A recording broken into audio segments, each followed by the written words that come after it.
What up, though, One Pride? This is the ROTL UK podcast, the podcast where One Pride goes worldwide. My name is Anthony Fitzpatrick, and we are here for free agency frenzy. Yes, that is right, ladies and gents. This is the start.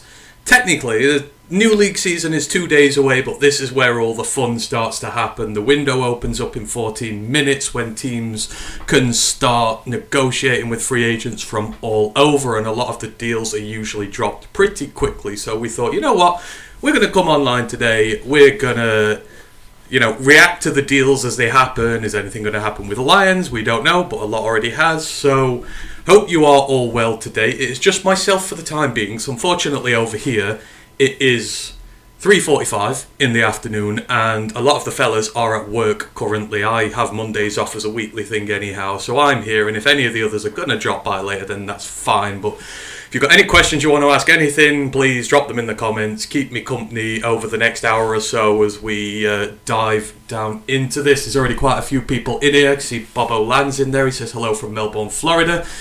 Oh, Guy Grandizer is in the building. Hope you are doing well, Grand. Michael Brewart's in there. Joseph Austin. Michael Hook is in there. Good morning / afternoon to you. It's afternoon here, so I guess it is good morning to all you guys still there. But hope everybody is doing well. And over in the Twitch chat, I know we've got some guys in. Mike the Marine is in there. He says, howdy UK brothers. Howdy to you, sir. Hope you are doing well. David Reinfort 69 is in the building. Dan Pask is in the building. Derek Bobarik is in the building. Hope you are all doing really well. And yeah, I was meant to have Ash with me today, who was going to do all the information bringing together so we could get this out pretty easy, but unfortunately he's taken on some overtime at work. So I will be bringing the news as and when it drops. If you see anything and I've not mentioned it, please drop it in the comments and we will discuss it. But a lot has happened already. As said, it is 12 minutes until free agency frenzy opens up officially. But the Detroit Lions, they have been getting their business out the way early, and I'm interested to see what you all think about the moves that have been made so far, but we'll do them in order of what they happened. So first up, a few hours ago, the big, the bad, the Bugs, the Bunny is coming back to Detroit. Yes, that is defensive lineman Isaiah Bugs, who had a really good season for the Lions and turned a few skeptics, including myself, onto his side. When he arrived, he had a really bad missed tackle rate. There were other issues. I was not sold on it. I thought it would be a cheap flyer, which wouldn't really work. But Bugs has worked incredibly hard this season, and he's been a pivotal part of that inside defensive line. When Brock has sort of gave up and we needed bodies in, he's performed really well. I am really glad that he is back. So the deal is for 2 years, 4.5 million. I think 2.1 is guaranteed, and he can earn about another 1.5 million in incentives. So really, it's 2 years, 6 million at its max. But again, an inoffensive contract to the future of the team, and Bugs has the chance to earn himself some really good money, and it is an incredibly well-deserved deal. So really happy for Bugs, really happy for the Lions. First bit of news that came out, great bit done for the day. That interior defensive line has depth. Still think we need some guys there going forward, but we'll see. We see the future of a few other guys as well, and what we think we still need. But yeah, Bugs signing, really good, really like that. Then the next bit of news came out, may have been a bit more surprising to some. I know it's generated a lot of chatter in our Discord, but Craig Reynolds, the running back, is coming back for another year at least in Detroit. I've not seen the contract as of yet. I will keep looking, but the Lions have put out an official confirmation that he is coming back next season. And now my first sort of thought on this was, if he's coming back and DeAndre Swift is still under contract for next season, and this running back class in the draft is absolutely stacked, I'm not sure Jamal's coming back on the back of this. He could do, but I really want to get involved in the action in this draft for running backs because it's a rookie deal. You're going to have it for many years, and there are so many talented guys coming up. So I feel like it leans towards Jamal not coming. I don't know what you guys think in the comments. Is Jamal sort of Do you think the deal's not done now? Reynolds is coming back, because Reynolds will be a depth piece. We still don't know what's happening with Justin Jackson, and as a lot of people have been saying in the Discord, a lot of them preferred Justin Jackson given the special teams work he did, how he seemed to take Reynolds reps, how well he's done since he got here. So is he going to come back as well? A lot of questions to be asked about that one, but the Lions like him. We know that, so maybe not so much of a surprise that that he's coming back there. Just jump into a few of the comments. Grandizer goes, is it true Chicago was going to make a push for John Kaminsky, or is that fake news? Well, the rumour that's been doing the rounds on our Discord is that the Browns are heavily in for John Kaminsky. So Kaminsky to the Browns is one we'll have to watch out for. There will be a market for him. I'm kind of hoping it's our market. I do really want the commish to come back. So it's interesting, but I've not heard anything about the Bears being on him currently. It's the Browns that I've heard, so we'll have to keep an eye on that. And as Ken rightfully points out, Chicago has the funds to go after anyone they want. They do. It's going to be really interesting to see how the Bears handle this, especially now that they've got their big-ass trade in the draft, DJ Moore, more draft picks. Is Ryan Poles going to get a little bit ahead of himself and think the rebuild might be happening quicker than I thought? Is he going to make a bit more of a splash and try and go for it soon, or is he going to stay reserved and try and pay out decent contracts for people? I think they're going to be going linemen today, offensive and defensive, and usually you get ripped off for them in free agency, so I'll be interested to see what happens with the Bears. They're going to be big players, we'll talk about them a lot. So, sorry, with it just been me on my own, and that is my phone. Where the hell's my phone? With it just been me. Yeah, where are we? There we go. Yeah, when I want a drink, I'll go silent for a minute, but hey ho. Miss Harley Quinn is in the chat. Hope you are doing well. She says, nice hat. Yep, got the Lions hat on today.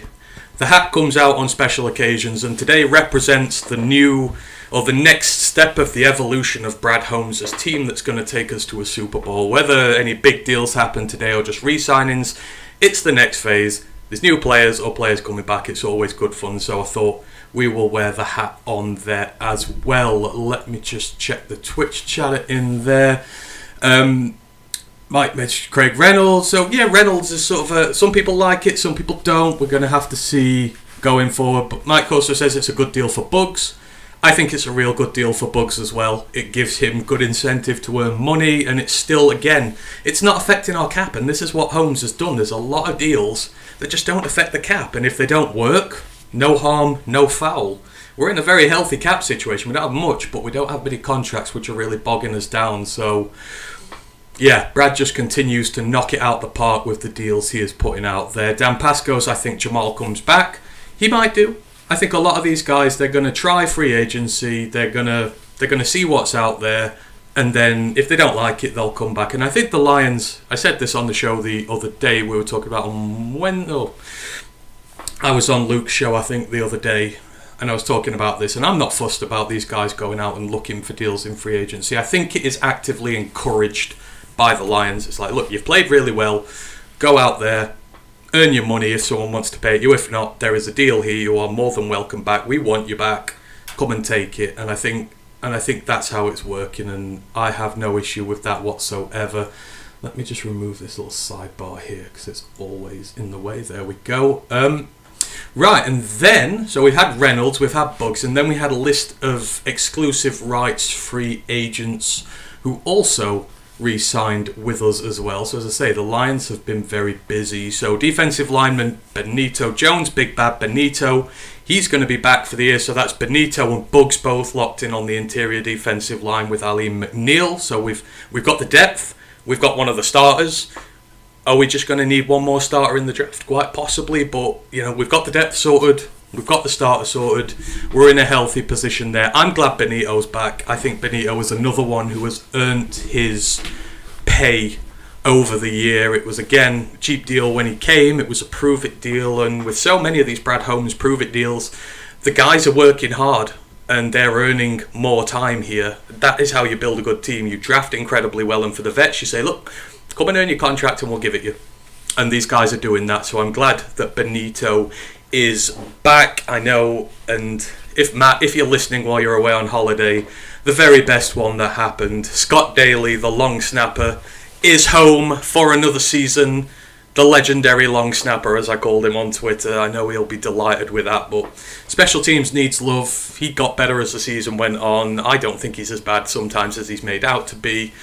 Glad that we've got him back there. Anthony Pittman is back. I think we knew about that a few days ago, but it was made official. So Pittman is back as well. And then the tight end room has been reinforced. So Brock Wright, the right stuff, he is coming back for another year, as is Shane Zylstra. Shane, I don't like the Panthers. I score plenty of touchdowns against them. Zylstra got 3 in that game there. So that is the tight end room depth sorted for us as well. Again, are we going to go that way in the draft? I don't know. I think there might be a tight end in there somewhere, just sort of a bigger presence on the upper echelon of it. But we will see with that one. So Lions have been very busy. That's 7 players they've had back in so far. They did not give tenders to Tommy Kramer, the right guard, or to Bobby Price, the cornerback. They were both also exclusive rights, free agents. Now, it's been said since then, obviously both guys have had injuries. Tommy Kramer has had a really bad back injury, and as we've seen with Levi on the defensive side of the ball, back injuries for linemen, trench guys, can absolutely destroy them. So I don't think it's any surprise that he's not been tendered. I think the Lions will wait to see what the extent of the injury is, maybe wait to see how free agency, the draft plays out, and then he might be back at a later date. Because let's face it, in his time here, he's earned more time here, Kramer has. Undrafted free agents come in, he's looked the best right guard out of anybody who's been filling in there, and his injury was a big blow for us this season. I mean, it was such a perfect opportunity to give him a full season here, work him in as the full-time right guard, and then massive problem solved, because we still have a big problem there. So I would like to see him back another year if the back injury is permitting. And also with Bobby Price has been injured, and I think it was Dave Paquette specifically said he will be back. Well, he will at least be back to have the injury checked up on. The Lions will see what's up with it, and they will probably bring him back eventually again. Special teams ability, does have depth in the cornerback room, has played good in there at parts. So I would expect that if he's fit and if there's no lingering effects from the injuries, he will be back. They just have not been tendered so far. Det Fan goes, hey people, this feels kind of early, check all the sunlight hitting Ant's studio. Yeah, it's still light outside. That's right, actually, most of the times we podcast to you guys, it's in pitch black, so you don't really get to see the room while it's lit up, but it's a horrible day here. It's raining really heavily, so I'm quite happy inside watching free agency break out. And speaking of, in about 30 seconds, teams can talk to whoever they damn well like when it comes to free agency. I think this is where we're going to see the rash of deals start to come out. So let's buckle in, folks. Hopefully this is going to be a good few hours there. So what do we all think of the deals so far? Are we quite happy with what's gone on? Are we a bit meh what's going on? I mean, just let me know how you feel. I need some back and forth today with me being on my own, so something to keep me going. I've seen my guy Micro Mike in the building somewhere. Hope you are doing well, Mike. Or did I just kind of imagine that? No, he's there. He goes, I have 5 streams up, lol. You're such a champion, Mike. Hope you are doing well. Dr. Detroit goes, there is light in the UK. Yes, occasionally there is, Dr. Detroit. Occasionally it is nice weather here, but yeah, for the most part, you're right. It's absolutely miserable. Right, so that's everything Lions-based so far. So again, let me know how you feel about everything that has gone on. The free agency window is now open. Come on, let's have some big deals. Come on, Brad Holmes, do something. Drop a big banger of a deal on air. I'm on air right now. I can react to it. Let's see what goes on. But whilst we wait for that, other deals that have been happening today. So, the Patriots traded Jonnu Smith to the Falcons for a 7th round pick. One of the most blatant salary dumps so far this season. I mean, are the Falcons going to just admit defeat and move Kyle Pitts out to wide receiver now? Maybe.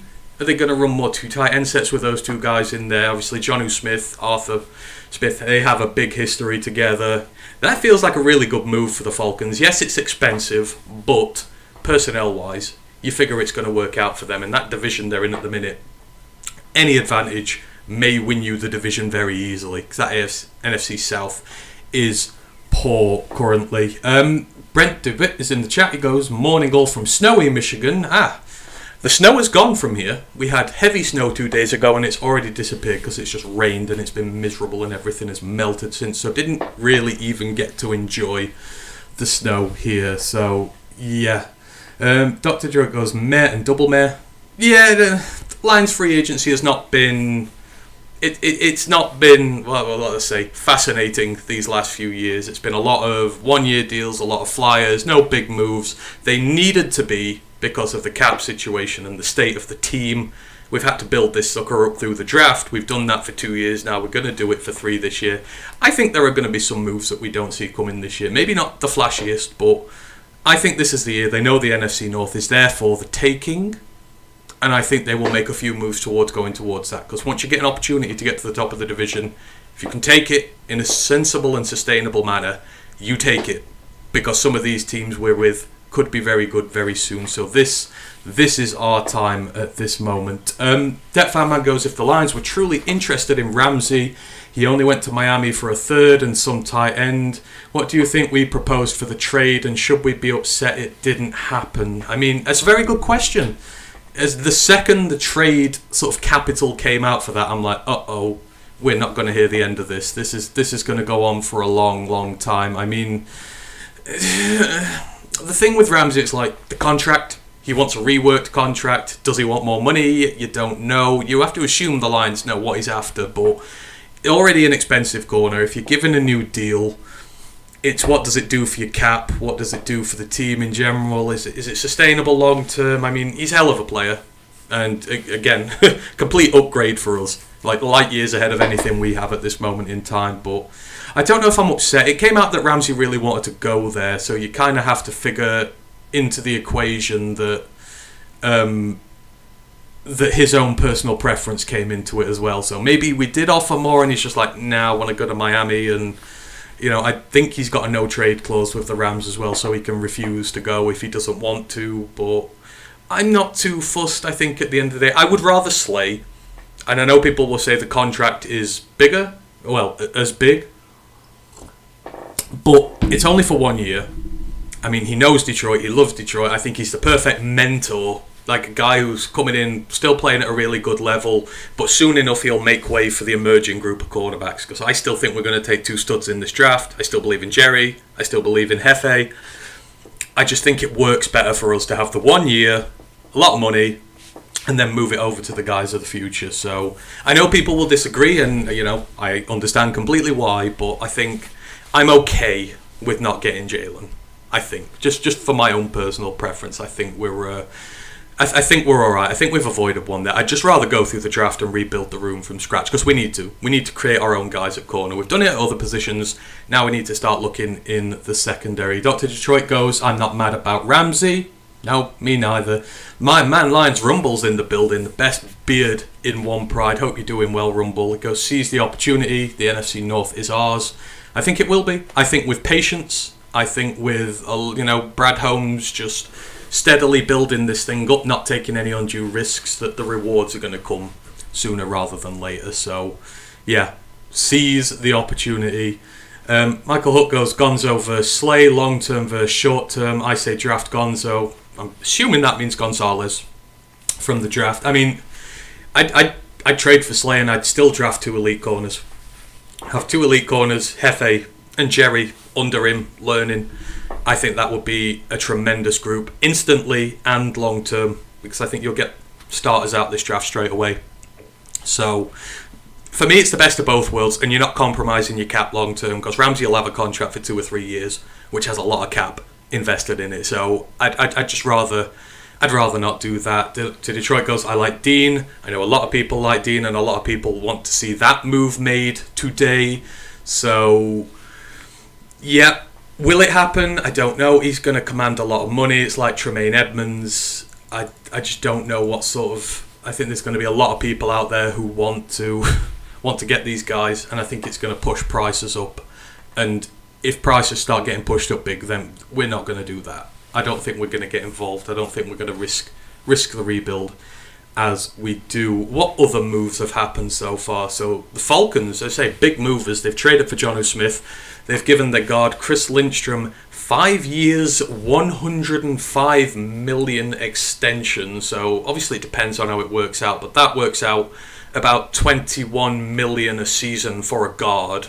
I mean, obviously it probably won't be that high. There'll be others in there, but he's going to be on a top-end guard deal. So the Falcons are spending big on their line, and this is why I've been so big on the Lions maybe drafting offensive line heavily in the next draft, because we're paying Taylor, we're paying Frank, we're going to pay Penei soon. Jonah Jackson is going to get paid next year. That contract the Falcons have just given to Chris Lindstrom, you can expect something similar for Jonah Jackson next year, if not more, if he has another good season. And I think they're absolutely going to pay him. The whole point of this, the whole point of our build here, why we are doing the things we are, is we draft our own guys, we sign them to long-term deals, we build through Detroit. I don't think they're going to let Jonah Jackson walk in free agency. I think they are going to be paying him that sort of money. That's why I don't want Graham Glasgow to come back. That's why I don't want another vet on the line. I want some young guys with rookie deals so we can deal with all these big contracts at once. Because Taylor's, Jonah's, Frank's, Penei's going to cost us a hell of a lot of money going forward. So, yeah. But that is the sort of contract I think you'll see for Jonah Jackson next season, or if the Lions try and do it early this year, depending on how much of a hurry they're in to get him tied down. But he's played really well. He's one of the better guards in the league. He's going to get paid like that. So, I thought that was very interesting when that came out, because I thought, I could just see the words Chris Lindstrom replaced with Jonah Jackson, and it would not surprise me in the slightest. Where were we? Other deals going on. Let me just get down into Twitch because Ash isn't here with me. Damn it, Ash. Where are we? Lindstrom, Jimmy Garoppolo is expected to be chased after by the Texans and the Raiders. That could be a very interesting seesaw battle there. I think the Raiders got to be going quarterback in the draft, right? Even if they get Jimmy, you feel like he's going to be a stopgap while they draft someone and develop them as well. But I think the Seahawks are going to do it as well. I think it's a slam dunk now that 4 quarterbacks are going in the top 5 in the draft. The Seahawks, you don't front load a contract for a quarterback ever. They front loaded half of his money over his 3-year contract into year 1. He's clearly not the long-term starter there. They're clearly looking for a situation where they are going to draft his successor, probably one of Levis or Richardson, sit them for 2 years because that's what they're going to need, and then they'll make the transition over. So it works for Geno. He earns his money now. He's got an incentive to keep winning, and the new guy can come in, take time, and get adjusted to the NFL before taking over starters. So I think 4 are gone in the top 5, and I think one of the top defensive prospects is going to fall to us this season, which is great for the Lions. We seem to be able to fleece the NFL every year when it comes to the draft at the moment. But yeah, Jimmy Garoppolo is expected to get a deal possibly quite soon, so we'll keep an eye on that. Mike Marine goes, I like the ERFAs that we just signed, just waiting on cornerbacks. I mean, yeah, I think all the exclusive rights free agents we've signed up were the right decisions. So I'm quite happy with all those. Now, obviously, we're waiting to see whether we add any more free agents in there. Mike desperately wants a cornerback, and he's waiting on the status of Jamal, Kaminsky, and Chalk. I think you'll see something on Kaminsky quick. I really do. I think he's got a market, and I think he's going to want to make his decision quick, because Detroit will want to know. Because I think Detroit's in for him, but they're just letting him see that if he can do better elsewhere. So I really hope he comes back. I really want John back, but if someone's willing to pay him, I will harbour no ill will towards him. I think he'll have completely earned it, and I'll be sad to see him go there. Grandizer goes, no Ash, no Matthew, no Tom, no Ryan, no Hank. No, I'm sorry, Grandizer. It is just me today, but we wanted to do something for this, so I thought, well, even if it's just me, we'd come on and chat, and, as the deals come down, we can discuss them. We'll be back. The gang will be back later for tonight's show, so I'll probably just shut up and not say anything later, because she'll be fed up at me, but hey-ho. Thought I am better than nothing there. If Carter is there, run the card up, Michael Hutt for the draft. Yeah. Until anything's said otherwise that he's done anything really wrong, which he hasn't at the moment, then he would remain the pick if he's there. If it comes out that something really wrong was done, then that's fine, but nothing has so far. And I think it's unfair to speculate otherwise. So, for now, Carter will be on the board. I hope it's Will Anderson, though. Just so Anderson and Hutch can absolutely wreck the NFC North for the next 10 years together. Steve is really busy working at the moment, Grant. He's due back. Where are we? In March. He's coming back towards the back end of March and April for draft season. So a couple of weeks and we'll have Steve back with us full time. But he's just got a lot of work on at the moment. So that's where we are with that. Dr. Detroit goes, Kaminsky, Bugs and Williams for the right price. Then get bangers. Yes, we want bangers. We want bangers today. We want live on air reactions of banging deals happening. So, yeah, actually a bit of a slow start here at this moment in time, so I'm sure the deals will come by as we go along. Oh, interesting tidbit. The Seahawks said they're going to release Shelby Harris. Obviously, they only got Shelby Harris last season in that big-ass fleecing they did of Denver for Russell Wilson. I think they said he was going to cost $9 million against the cap this season. Would anyone out there be interested in Shelby Harris as that other defensive lineman we need? I'm pretty sure he's still relatively young in the grand scheme of things. I think he's only like 27, 28, so I don't think it's an age thing there. It's just they can't afford to fit his cap into there this season. Would Shelby Harris be someone anyone was interested in? I would definitely think about it. If the price was right, I would definitely think about it, and then maybe you take a need off your board in the draft, depending on what you feel you're going to do in the draft. But I think Shelby Harris should be worth consideration going forward. One Pride Footy goes, Doc, Will Anderson will cause more mayhem than Carter. I mean, either way, if Carter is exonerated and nothing's wrong with him, Carter and Anderson are both blue chip prospects. We are going to get another blue chip defensive prospect fall to us in the draft, and we're not going to have to trade anything away to get them. Brad Holmes is he already does well later on in the draft. You don't give him freebies like this at the top of a draft, just cards that you run up instantly. Either one of them will make us better. You'll find a way to put Will Anderson in your team and still give Houston and Pascal and everyone else snaps. You just will. Bob Olan goes, maybe for the right price, RE Shelby Harris. I mean, anyone else, would they take Shelby Harris? I think he's been alright. I think he did okay for them this year. That Seahawks team made the playoffs, as we all know. Very begrudgingly have to say that, but they were much better than people thought they were going to be, and he was a reason for that on the defensive line. So I wouldn't be upset if something like that happened. Patriots are expected to re-sign standout cornerback Jonathan Jones. He gets a 2-year deal. Well, there you go, folks. If you wanted a big splash on cornerback in free agency, one of your top targets has just been taken off the board. I always thought it was crazy how the Patriots let J.C. Jackson walk and then we're about to let Jonathan Jones walk. It's like, do they not like high-level corners on their team, or are they just going to keep developing them and then selling them while the deal is high? But not this time. Jonathan Jones is remaining a Patriot on a 2-year deal, so coup there for the Pats, bringing back one of their best players next season. Interesting, with all this salary dumping and that they're doing, are they trying to make a splash in free agency and have another go after 2 years ago's ill-fated venture? I mean, Hunter Henry, Jonnu Smith, the amount of money they've spent on them two is obscene. I wouldn't be surprised if they tried to shop Hunter Henry either and get rid of both of them, but one's gone. We'll see what happens with Henry himself. Anything else? Chargers running back Austin Eckler is requesting permission to speak with other teams about a potential trade after contract extension talks with the Chargers have faltered.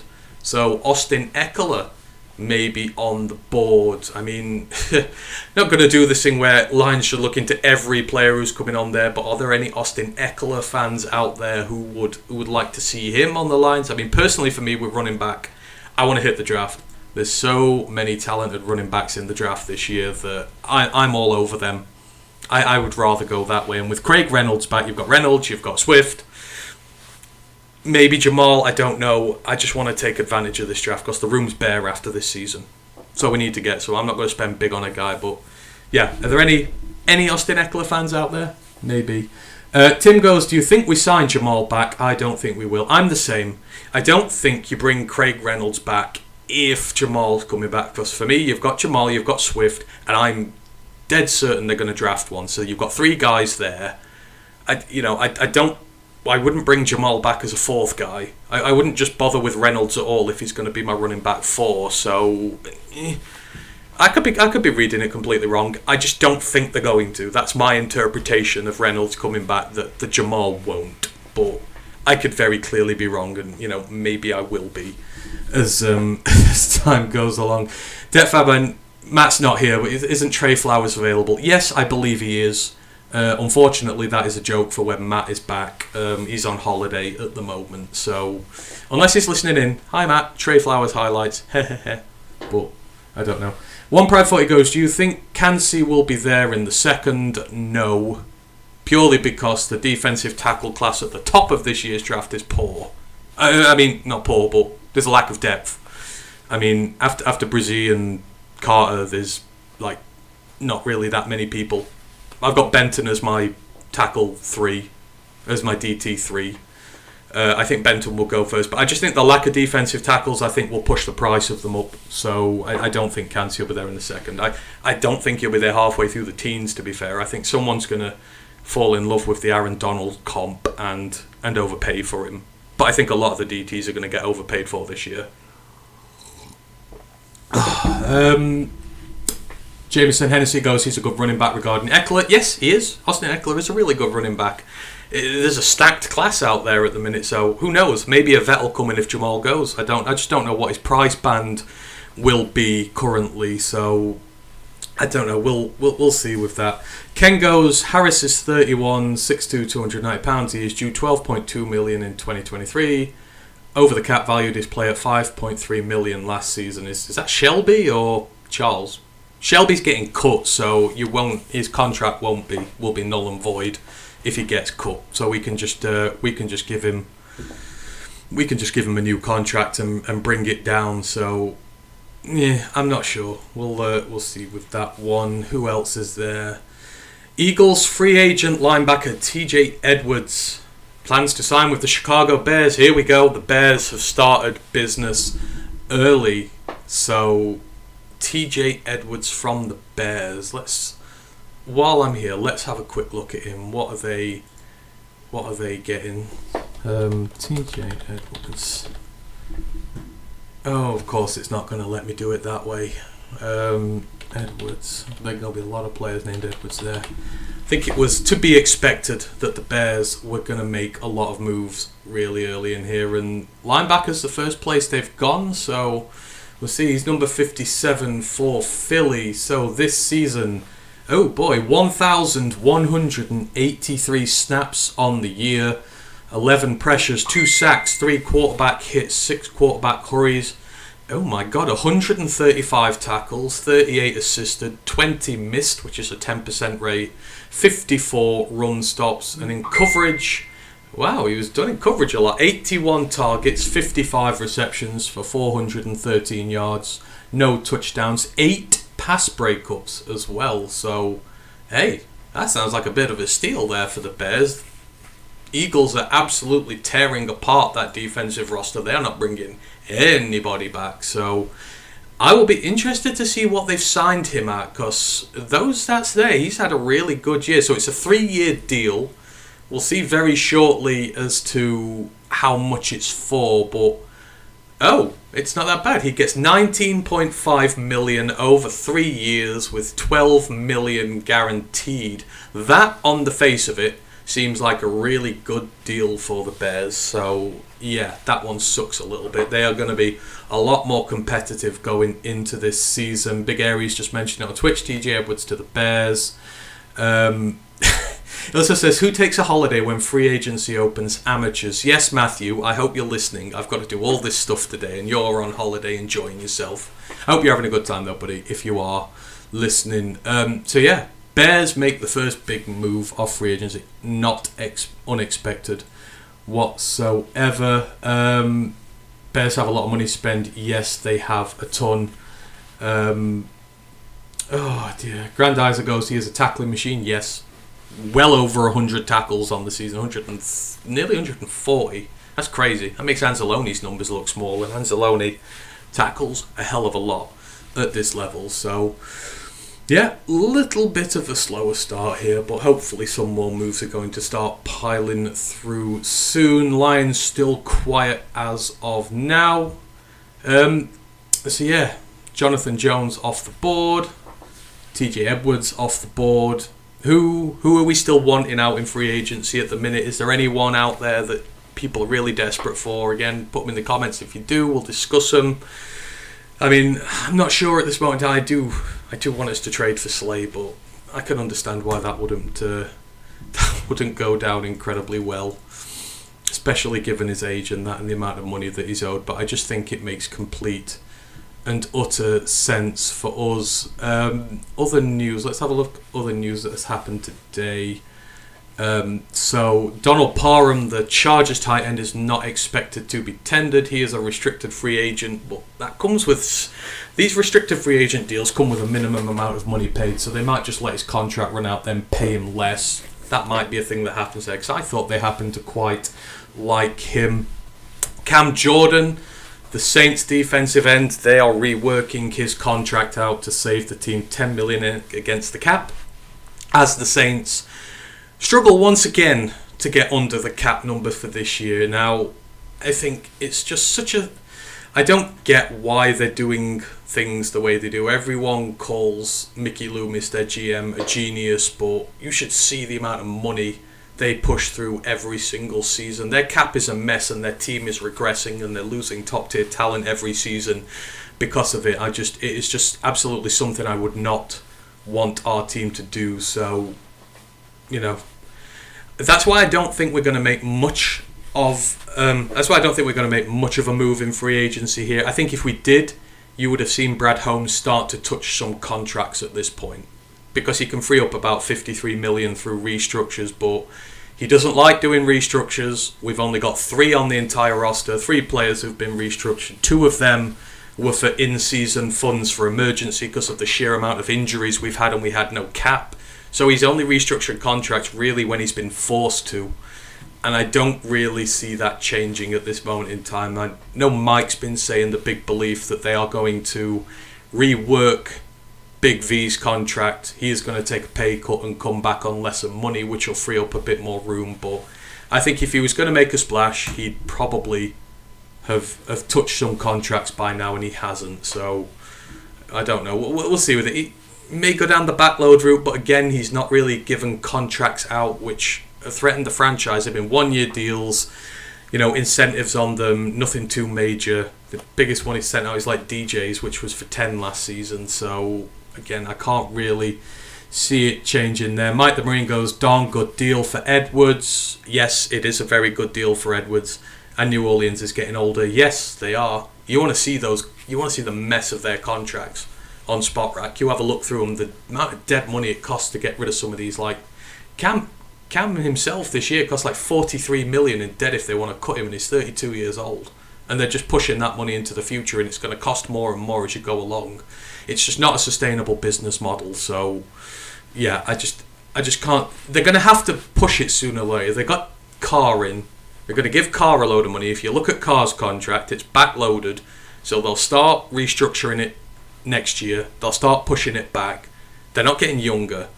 I think they're going to struggle. I think they accepted mediocrity for a long time when they got Derek Carr, because I think that's exactly where they're going to be. And it's a shame because they're in a terrible division and they could win it, but they'll not go anywhere in the playoffs.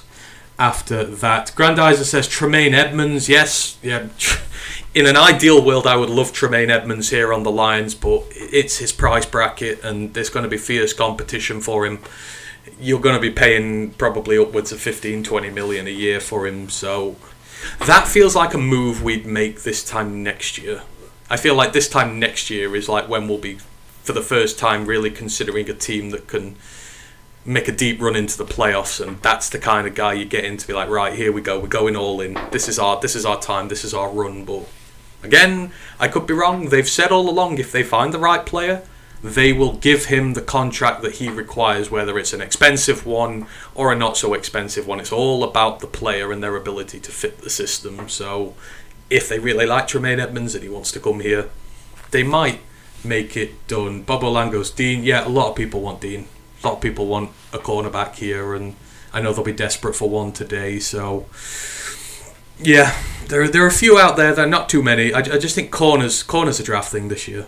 You go and get 2 studs in the draft and just, completely revitalise your room and build it long term and go that way. But we'll see. Tim says Slayer's a no, but do you think Brad Holmes makes a move for a vet cornerback? I think he will. Because you think of the last few years, why have we really struggled at cornerback? It's the vets we've bought in. You look at the Desmond Trufants, the Justin Colemans, the absolutely god-awful one from Buffalo, whose name I can never remember. He was here very briefly, but we've not had any good vets in the room. And you think of all these promising young talent we've had in the secondary, and they've just not really had a leader to help develop them. He was meant to be Amani this year, and he had the worst year of his career.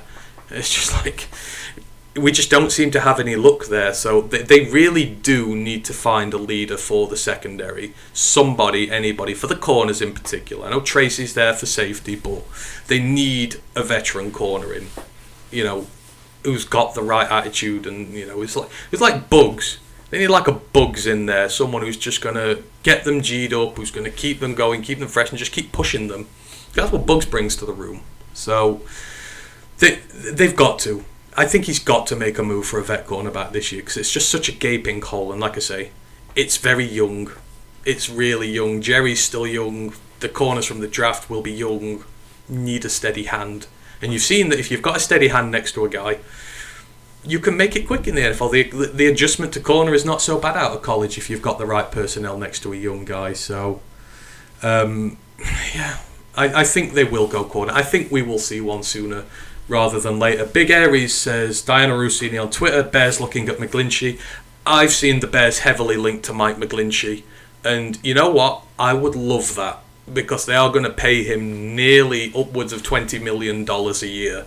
It's going to be an expensive contract. And Mike McGlinchey is an incredibly good run blocker, but his pass blocking has just fallen off a cliff. It is not good. It is not anywhere near elite. It would not be worth the $20 million a year mark. You are buying McGlinchey in, and you're going to tell people we're going to run the ball down your throat. I think our guys would eat him alive. So he's been good, but there's just been a bit of a drop off. So I don't think it's going to be there. Schefter's reporting Austin Eckler is due $6.25 million in 2023. So if you want Austin Eckler, you're paying $6.2 million. You're doing that, Lions faithful. We got about $22 million in the. Oh, we had $22 million in the bank. The re-signings and that have probably lowered it to about 14, 15 at this point, depending on what Craig Reynolds has got paid. But yeah, $6.25 million is your charge for Eckler if you want him this season. Chrome says cornerback, linebacker be nice. There are some out there. Again, I just hope they go through the draft for it. Where we're really struggling on the defense now, we just need to go into the draft and we need to start building some bits there. Dr. Detroit goes, yeah, Anthony, I don't like it, but I think you might be correct. I think that's in reference to Brad not going all in this season. But yeah, I don't. But we saw what happened the last time we went crazy in free agency. We're working so far. We've bought Bugs back. We've bought Benito back. We're buying all these guys back. We're getting off free agency and waivers and stuff like that. And we're finding some incredibly valuable depth pieces. And then we're drafting our main pieces through the draft. It's a really good combo. So, yeah, I just think he's going to carry on this way. Dr. Detroit goes, would you take Donald off the Rams' hands? I mean, every team in the NFL would take Donald off the Rams' hands. I think, but I don't think they'll ever let him go. Not whilst he is still a game changer. Even if LA's blowing it all up and starting from scratch, they can still win games just based on Aaron Donald alone. So a young emerging team with him there, I just think they'll keep him and they will never get rid of him. Bobo goes, with 5 picks in the first 81, I expect at least 3 dogs out of those selections. Exactly, and that's my point. When people say we should maybe trade up for Carter and that and give up some of those, I don't want to do that, because if I'm getting 5 guys in the top 80, especially with Brad Holmes' drafting record, I reckon you get 3, possibly 4 bona fide guys out of that. I think there's always going to be one that slips through the cracks, but the more shots you get, the more chance you've got of landing, and I'd rather just give Brad Holmes 5 straight shots in the top 80. If he wants to trade back a bit and get another, then fine, but certainly not trade up in the other direction and give some of those picks away. I'd rather him just keep getting ammunition and going after it. So I would like 3 players out of there, but I think Brad can get us 4. Absolutely, for sure. I've got no... It's been this long. It's been so long since I've had faith in a Lions GM to this degree, but honestly, I do. The way they go about it, the way they find their players, it's next level. How they're able to weed out the good and the bad and find guys who fit their system and have the upside to make it worth the pick. So, I mean, possibly 5. Yeah, I mean, if Brad Holmes lands on all 5 of his top 80 picks this season, this time next year, we're talking deep run into the playoffs. We're talking, potential NFC Championship game. And that's not hyperbole, because next year we've got a lot more money in free agency. I think he will finish off the roster, then he will go all in if he lands on 5 guys this year, and the rest he's already drafted keep developing at the rate they're at. So I can 100% see it being all 5. I'm not going to get ahead of myself though. Brad Holmes is going to make mistakes along the way, and I just have to brace for them. Some people might say he's already done it, but I think overall he's done like 95% good and 5% bad. And after having Bob Quinn, who was the other way round, I'll just take that any day of the week. And like Jameson says in the chat, and faith in the coaches to develop. Yeah, 100%. Got faith in these guys to be developed. You've seen what Kelvin Shepherd's done with Rodrigo. Barnes is slowly getting there. Anzalone's career has been, reborn here. Whether he comes back or not, I don't know. But these coaches are awesome when it comes to developing talent. So I've got full and utter confidence in these guys. That's why even if they draft a player I don't like, I don't care, because I know that I'll end up liking him sooner rather than later. Dr. Detroit goes, they are in rebuild mode. I'm hearing all players on the table. I thought I heard that they were in rebuild, but the 3 players they weren't letting people touch were Ramsey, he's gone, Kupp, Donald and Stafford. Now I know Stafford's on the table, but it seems people closer to the team have said that he's not. So those 3 guys, they're going to keep him and build around him. So I'm not sure. I don't think Donald will be on the board, and I think if he has, I think they'd still demand like a first for him, because I know he's old and I know the contract's big, but he's worth a first round pick for the next few years. So yeah, it's not going to be cheap. And for us, again, I'm not giving up all that draft capital. I'd rather Brad have it to find some young studs. News is slow at the minute, but we live in hope. It's only half an hour in. Been a few deals so far. The Bears already going at it, and we knew they were going to do so. The Lions so far just stayed pat. Signed a lot of their guys today. Again, thank you if you're watching. There's quite a few people in the building at the minute. Really appreciate you being here with me, especially as I'm on my own today because all the other guys are at work. But hope you're all doing well. Hope you're enjoying the start of free agency. And yeah, what do you all think about the guys who are back? So Bugs is back. Reynolds is back. Craig, that is. Josh is already here next year anyhow. Then Benito Jones is back. Anthony Pittman's back. Zylstra and Wright are back at tight end. We've been doing some business. They've not been slow. They wanted to get the guys in before they hit free agency, so fair play to them. Dr. Detroit said they said that, but they don't mean it. They might not. Everyone might be on the table. I think the Rams should just tear it down and start again. Have 2 or 3 years of pain. A Super Bowl is worth 2 or 3 years of pain, and then start again. I mean, they've not had a first round pick since 2016. Can you imagine that? So this is going to be the 8th draft in a row they've not had a first round pick. I mean, the first day of the draft just must be so boring for Rams fans because nothing happens whatsoever for them. I don't know if they've got that many on day 2 either. I think last year I think it was round 3 before they picked anyone last year. Not fun being a fan of the Rams early in draft. Tim goes, I love the Bugs signing. I think that is the universal acclaim for this one. I think most people like the Bugs re-signing, and especially for the money as well. The money's really good. 6 million potentially over 2 years. 4.5 is the base. I mean, 2.25 million a year for a really steady interior defensive lineman who helps you against the run and has some pass rush upside this year as well.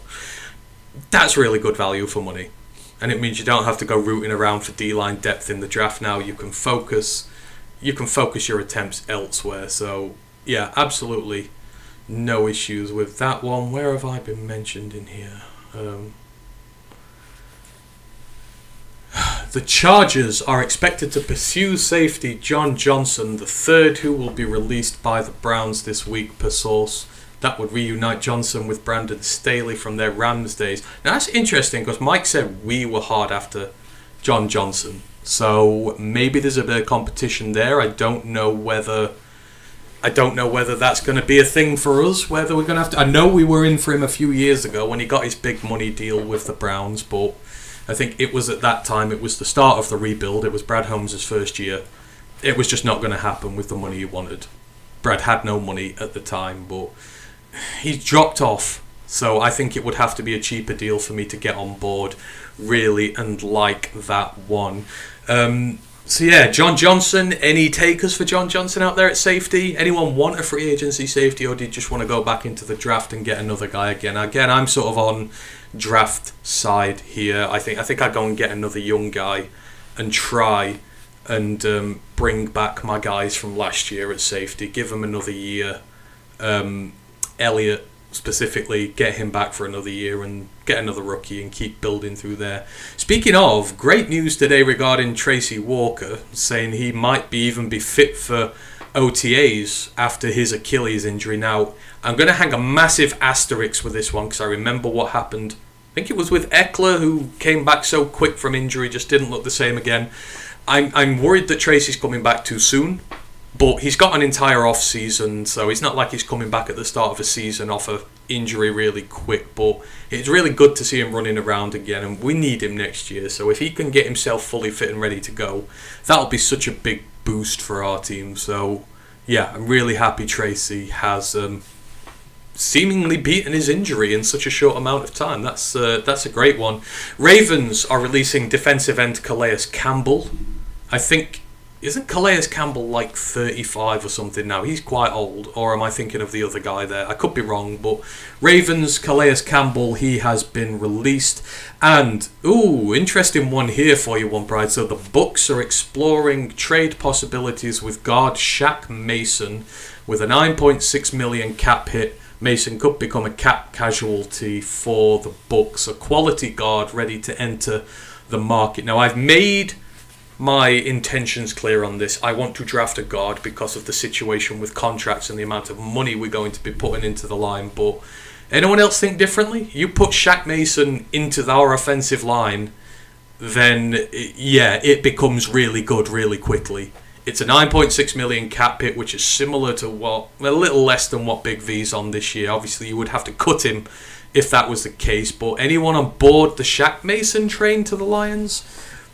I would rather not, but I can understand why people would be very excited about that. And Jason Kelce has just announced that he is coming back next year with the Eagles. So one more year for the Kelce brother to get himself back to a Super Bowl and win another chip before he retires. So good news there on Jason Kelce. What are the thoughts around here? Jameson goes, poor Stafford didn't trade to be on a rebuilding team. Well, he got his chip. That was the main thing. Stafford got his chip, so he got nothing to prove to nobody now. So no matter what happens, he's shown that he can be the best of the best, and I'm still really happy for him. Dr. Joe goes, yeah, do you really believe they are building around a broken quarterback at 34? I mean, yeah, when you put it that way, yes. I don't think they're going to. But you also do need a steady veteran if you're going to get a new guy in. You always need someone for the future, and I could quite clearly see a scenario where Staff is happy to be a vet who teaches the next guy. I just think that's the kind of the guy he is. He will know when he's done, but he will want to leave his franchise in good hands. So I think he still will stay there, depending. Bobo goes, can't depend on Tracy, have to have a plan B. Ooh, so you're thinking, can't assume Tracy's going to be back next year, so maybe not having Tracy in the rotation at the minute and working on that for free agency and the draft. It is a possibility. Who knows how he's going to come back off his injury? We've seen it's taken Jeff a while. He looked good at the start of last year, but flagged because of the amount of time he'd been out and the problems he's had with it. Will Tracy be back at full speed? Who knows? And I think, if I remember rightly, this is the last year of his new deal, or is it second to last year? There's not long to go, so I guess always got to look towards the future. So, I do think they'll take a safety in the draft still, even with Kirby. I think you keep building at the position, keep getting more talent, keep bringing it through the ranks, so you avoid these problems further down the way. One Pride goes, Sidney Brown, they should go after. That's Chase's brother from Illinois, obviously one of the other Illinois DBs in this draft. I know Sidney Brown's getting a lot of love at this moment in time. In fact, all three of them are. Jaquavius Martin, Devin Witherspoon, Sidney Brown. I would not be surprised if an Illinois cornerback right now is playing for the Detroit Lions next season. That's all I'm saying. I think one of those three will be here in some way. Jason Kelsey is like 55. He plays forever, says Grandizer. I don't think he's quite 55, but he's old. Well, I say he's old. He's probably a few years older than me, which would make me feel really bad. So I'm not going to investigate. I think he's about 38, isn't he? So, but fair play to him. He is still at the top of his game. He was still one of the best centers in the NFL last season, and apart from getting hip tossed by Malcolm Rodriguez, he had a pretty flawless season. That's like my gift to remember from last year. Malcolm Rodriguez hip tossing Jason Kelsey. Not many people do that, even at his age. No one really beats him like that. So that's just how good Malcolm was. Robert360's in the building. He says, "Let's go Lions." Indeed, let's go Lions. Let's go. Let's make some deals. Let's get some more of those holes filled. Let's get some new players or returning players who we want to see back here again. Let's do it. You've done 7 guys already. You can do a few more. Get us up to 10 or something by the end of the day. In Twitch, James A. McClure goes, off board the Mason train, save it for Jonah Jackson's renewal. Yes, agreed. I am 100% paying Jonah Jackson this year. A lot of people say you can find guards, dime a dozen in the draft. I don't care. We've drafted our guy. I want to pay him. I want to see him here in the future. Great rookie year. Tough start to his second year, but he bounced back, played really well, and last year he played really well as well. I want to draft our guys and I want to pay our guys. I don't want to see them walk away in free agency or anything for the like. Even for comp picks, I don't care. I do want to see him back here next season. So yeah, save the money for Jonah and draft a rookie. I'm 100% on board there with you, James. Mike also says, need youth and lower contracts on the O-line. Yes, we need depth on the O-line, something chronic at this point in time. If Kramer's not coming back, if that back injury is too bad, we've got nobody. Evan Brown is going to have a really big market. I think Brown's going to get paid starter money by somebody, so he's going to get a lot. And then after that, we've got Eze as our tackle, who's developing on the practice squad, and that's really it. We've not got much other depth here at this moment in time, and we've got no plans for the future either. So I think we go 2 offensive linemen in the draft. Maybe. I generally think we do, and one of them will be one of our top 5 selections, I reckon. You've got to get a blue blood ready and prepared for the next level, and then you've got to have some form of backup in place as well. So, there's some great centers in this draft, some really good interior offensive linemen, and you've got plenty of developmental tackles at the bottom. So fix it now, otherwise this time next year we're going to have issues, because they might pay Penei early, and they will certainly be paying Jonah next year. So, I'm... Oh yeah, James mentions Our Seeker. I think Our Seeker is still here. I don't think he's that bad. But again, I kind of want to have younger guys who have the potential to break into a starter status. I don't know if he was a starter long term. We need starters for the future as well as depth, but anybody new at this moment in time will help. So, I just think we're going to see more than people might think at this moment in time. Right, we've got some other news dropping. Former Ravens guard Ben Powers. I know he's been, a few Lions fans really liked the thought of him coming here. He is planning to sign a 4-year deal with the Denver Broncos. He started 36 games for Baltimore in 4 years, including all 17 last year. So Ben Powers is off the market. He is going to Denver to guard for Dangerous. That should be fun there, but Denver obviously investing in trying to keep Russell Wilson upright so he can start paying back that massive contract they've paid him there. James goes, Awasika's only 24. Yeah, that good points. Good points. He can come back certainly and fight for the depth spots this season. Eric Shortridge joined us in the chat. He goes, 2 running backs over 20 years have rushed over 1,000 yards. Unacceptable for a team that relies on the running game. Yeah, we need to do much better at running back. So that's why I want in on this draft. If it's Bijan at 18, so be it. Or if I would just pick Bijan straight up. He's an elite running back. He's going to be a 1,000-yard rusher for many, many years to come. He is going to be a game changer for somebody. He's the best running back to come out of college since Saquon Barkley, and I think he could be better than Saquon Barkley. So if he's the guy, I will take him there. But certainly this running back class is stacked, and there is no reason why we shouldn't be after one of the better guys. Get a guard, put a running back behind, go crazy. Agree with you there completely, Eric. Crimson Shadow is in the building. He goes, hey, Anthony at work. Hope you're doing well, Crimson. I'm solo today because the rest of the guys are currently at work or on holiday, so trying to keep the rep up from over here in the UK.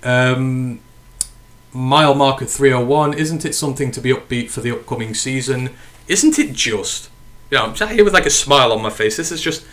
It's so fun to look forward to these parts again. Free agency under Bob Quinn had become a... Oh God, what mistake are we going to make this year? Please, for the love of God, don't announce any deals. We'd just rather not do them. Right now, it's like, who are we going to bring in? What are we going to do? What's Brad Holmes going to do? Again, it's having the trust in your GM, just implicit trust in your GM, makes things so much nicer. Because whatever he does, there's going to be sound reasoning behind it. He's going to protect the franchise. He's not going to risk it. It is just so nice to be in a happy position here, and the NFC North is open for business. That title is open for business for us for the first time in a long time, and I just can't wait to get to the season and stake our claim for it. So it is. I love that I can be upbeat for this season, and everyone else as well. It is so nice to see us looking forward to the draft. Like, yeah, Brad is going to do the business. Chrome goes, Goff and Bijan would be amazing. Yes, they would. And Bijan would be amazing in this team. And like Eric says, for a team who relies on the running game is pivotal to this team. Some would say critical. So I think the draft priority should be critical as well. If the running game is that much of a... If it's that big a part of your game, treat it as such in the draft. Go out and get yourself a running back who will make the system work. And in Bijan's case, he will make plays happen on his own. Even if the O-line's not blocking on a good day or something, he will make plays happen. He's as blue chip as they come, so just keep adding blue chippers into your team and keep doing something with them, which is why I have no issue if they decide he's the guy, be it at 6 or 18, wherever. I don't think he gets down to 18, so maybe 6 is too rich, I don't know. But I'll trust the process. I will absolutely trust the process. Bob Olan goes, poop, Powers was someone I liked. You weren't on your own. I know there were quite a few Lions fans who wanted Powers in the guard situation, but as I've said numerous times, I'd rather us go through the draft, get an actual right guard, start the youth movement on the line once more. So yeah, 4 years for Ben Powers. He does himself well there. Don't know what the deal is, but you would have to assume it's a pretty good one. Any other news coming out? No, just the stuff about Ben Powers and everything about Jason Kelce. So yeah, glad that Jason Kelce is back. More on Calais Campbell. They said he could return to Baltimore if they get some cap relief, but he still wants to play. He's still playing at a good level at the moment, so even, like I said, I think he's about 35, but he is still playing really well on the line. So if you need a veteran on your defensive line, there will be a market for him there, especially for a team that has a lot of young talent on the defensive line. I'm not saying us, not saying for us in the slightest. Doesn't really fit what we're doing, but yeah, Calais Campbell will get himself a market somewhere. Right, so we're sort of nearing the end of the first hour of free agency. It's been a little slow so far, but hopefully it will start picking up sometime in the near future. Gonna do this for the first few hours and then we'll take a break before the main podcast later. Dan Graziano, what have we got here? Sources with multiple teams believe the Broncos could trade a wide receiver. Denver has had talks with teams about Cortland Sutton, Jerry Jeudy and KJ Hamler. They are asking for high prices, not just salary dumping, but it's not out of the question one of them gets moved. So, Cortland Sutton, Jerry Jeudy, KJ Hamler on the board. Because I'm here doing this on my own, I will ask this question, although I don't mean it, just to see what people think. But would anyone go for one of the Denver wide receivers if they were on the docket? I mean, Jameson's coming back this year. Hopefully he'll be fully fit from injury. Amon-Ra's there, but still need a third guy. An ex-receiver on the outside if DJ Chark doesn't come home. So, are there any of those three you would go for? Maybe spend a bit of capital on just to finish out your wide receiver core. So the offense is good, but it can always improve. I'm not sure we see any of them here, but I'm surprised they're shopping them. Why do you bring in a superstar quarterback like Russell Wilson and then trade away your best wide receivers? It's like, doesn't make a great deal of sense. And I saw that horrible news about Javonte Williams. He might not be ready for next season at all, his injury, which is such a shame. So the running back room's not in a good situation either. So why are you trading away your top guys? I don't really get it anymore with that. Bob Ogos thought that teams would be really active. Maybe they are, but in some cases, like your offensive tackles, your defensive tackles, there's not that many elite ones around. So I think there's a lot of tug of war going on between teams. I think there will be a lot of fighting for the few really good prospects out there. So maybe it might take a little bit of time for teams to start doing their business there. But I don't know. Hopefully they will start coming through soon. We're nearly an hour in, so everyone's had the chance to get the offers out, moves be made. So we will see there. Brent goes, nice to not worry about our drafts anymore with Brad pulling the strings. No, it is delightful experience the draft is now with Brad in charge. I must admit, I was incredibly excited when we traded for JMO last year. I was incredibly excited. I was just like, wow, that is a good move. And JMO's like a great prospect. And I know we've not seen the best of it yet, but we will. This time next year, we'll be wondering what all the fuss was about with JMO. He will have adapted to the league and he will be slaying teams on a weekly basis. Frank Ribble is in the chat. He goes, I like Jammy in the third at safety or Branch at 18. They would play the slot cornerback. I would say that was an Ash Soden burner account, but I know he's at work. But Ash will definitely approve of that message. He's a Florida State fan, so if Jammy's here, he would absolutely do that. Branch, a lot of people like Brian Branch. They do. He's one of those who's more frequently mocked to the Lions. The slot, the safety, cornerback, nickel, hybrid-y thingy, whatever they want. It does feel like they want one of them guys, or whether it's just so many people saying it that it seems like they do. I don't know, but I can feel you. Jammy would be a good player here. He's brutal on the line of scrimmage. If you want aggression on the line of scrimmage from your safeties, he's the guy you go after. If you want to be a bit more physical, it's down the field with him where he needs to improve a bit. But the line of scrimmage himself, you can't really do much better. Grandizer goes, Brendan Fraser wins the best Oscar for The Whale. That was such a nice story, that was. After everything that's happened with Brendan Fraser. I know it's not NFL related, but I was so happy for him to win an Oscar, and The Whale it's worthy of an Oscar. Let's just say that was a very worthy winner. And I found it was such a nice thing afterwards when because apparently he was standing on his own with his award just there, and then the cast of Everyone, Everywhere, Everything at Once, that other series that's on, they sort of invited him across into his photo, and it was just like, it was such a really wholesome moment. Because I know he's had a lot of problems, Brendan Fraser has, been with nerves and all that, and I know there's been a lot of issues. And it was just such a wholesome thing to see him have such a great Oscars and walk away with one. So, NFL aside for a minute, yeah, that was a great thing to see. Dragon fan Tim goes, 10 years ago today, the Lions signed Reggie Bush. I just saw it on my Facebook memories. How time flies. God, Reggie Bush was sort of towards the start of when I was really taking interest of the Lions, so a lot of his time here passed me by, but yeah, it soon does fly, doesn't it? You go back 10 years and like, oh my god, I've forgotten half these players. Especially with the way the Lions draft. You know, I wouldn't know the 2013 draft that well, to be honest. I don't know if anyone out there does. Don't cheat and use Google, but I wouldn't be able to name you many people from that year who we got. I think they're one of the teams that I've just erased from my memory and forgotten about. I've been ignoring Twitch here. Let's just see if there's anything in there. Mike the Marine goes, the wide receiver in the draft from Princeton. I'm really big on him. So that's Andre Yoshivas. So he's a developmental X receiver out of Princeton. If you want a guy, if you're going to bring Chark back for a year, I've got no issues with that. I would bring in a developmental guy behind him. So my list is Puka Nacua right at the top, then Yoshivas is there as well, and then Bryce Ford Wheaton's up there. Those are the three guys I bring in for that role. But certainly, Princeton's Pro Day is coming up soon. I'm going to see if I can see much of it. But Yoshivas is such an intriguing prospect. I think he's definitely on the docket for day 3.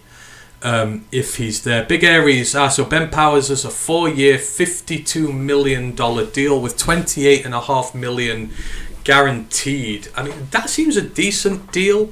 I know he's played all this year, he's not played much before, but I think that's a solid deal for Ben Powers there. $52 million with $28.5 guaranteed over 4 years. It seems pretty good. So, fair play to the Broncos for pulling that one off. Let's have a look through Twitter again.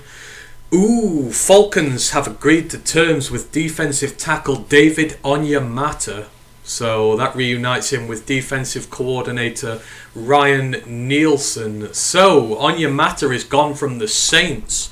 And this is what I mean with Mickey Loomis and the Saints and their cap magic stuff. It's not cap magic, it's cap crippling. David Onyemata is going to cost, I think, them about $10 million against the cap this year that they're losing because of his voyage years they've had on his deals. So not only have they lost a good defensive tackle, but they've got about a £10 million check for him that goes against their cap, and they're going to get nothing from him. But the Falcons are doing business, man. They've traded for Jonnu Smith. They have signed the guard up to a ridiculously big deal. They've got David Onyemata.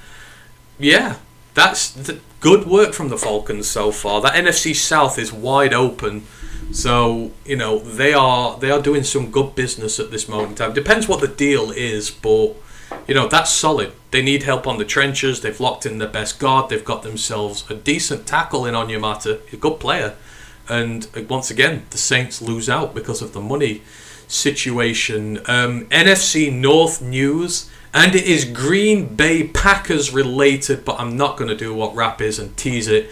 Keyshawn Nixon, the All-Pro returner, is going back there on a 1-year deal worth a maximum value of $6 million. So hashtag special teams lives matter. Keyshawn Nixon is back to the Packers. Good for them. They're rubbish all over the place elsewhere. That's the only thing that matters with them. Fullback news. Andrew Beck plans to sign with the Houston Texans. He gets a 2-year, $6.75 million deal with $4 million guaranteed. So maybe not the blockbuster back-breaking news we were expecting early doors on, but this move's been made. Falcons are trying to make themselves players in the NFC South. Good for them. Big Aries goes, I cheated and looked it up. 2013 was a nice year. Slay, Warford, and Answer. Right, well, that proves me completely wrong. Darius Slay, Larry Warford, and Ziggy Answer. That was probably one of the better drafts we had in the 2010s then. I can't think of any immediately where we got a lot more talent than that in one group. So thank you for that, Big Aries. I appreciate you actually cheating and checking up and making sure that I got it right. So yeah, good year, the 2013 Lions draft, on an aside. A lot of people not happy that Onyemata has been taken by the Falcons. I guess they were. I never saw any Lions for Onyemata chat. Anyone really want him here? I'm not sure. Could be wrong, but no, I didn't see any chatter for Onyemata to the Lions. So maybe just a few people who really wanted him here. Brent DeWitt goes Andre Carter to the Lions. So that is obviously Andre Carter the second, the edge from Army. No, not for where he's going to get drafted. I've made this hot take on the college pod, but I think he is a 3-year project in the NFL, maybe 2, but I think 3. Army, he had a really good 2021, but then he completely regressed last year. And the trouble is, as I've said many a times, these service players, football's not their bread and butter like it is in college with a lot of the college kids there. It's secondary to your services, which is completely understandable. So you look at the technique, you look at all the parts of his games, and it's all raw. There's just a lot of development needed. Can't say he can't be a good guy. He could be a terrific edge rusher at the next level. And I think he will be. But it requires a team who's going to be very patient with him whilst he develops. And I think, while we've got Houston here, while we've got guys like that who we're already sort of developing, I just don't think it's a good fit with us. I think it's just too long. And I think you're probably parting with a day 2 pick. I mean, I could be wrong. He might have plummeted down boards because of the off-season stuff. But just me personally, no. I think the pick's too high for how long you're going to wait for him to become good. But he will become good. So I'm not knocking him.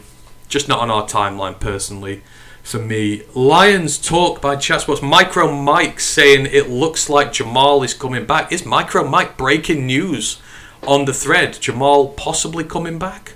Is that a possible, Mike? Or is he definitely, your sources are much better than mine? Ash is in the chat. There he goes. Just checking in at work to say I hope the stream is going well and that I'm being useful on Discord. Yes, you are, Ashley. I appreciate you helping me out on Discord with the news. And you had someone in here who wants to draft Jammy, so you missed that. You could be spreading some FSU love out here at the minute. So, we'll but keep flying the flag there for you. Crimson goes Kobe Turner. That's the Wake Forest guy, I believe. I don't know. Unfortunately, I do watch a lot of college, but there are some guys who I just have nothing on, and he is one of those. So I couldn't tell you anything useful there. You probably know a lot more than I do. On regards to that one, right.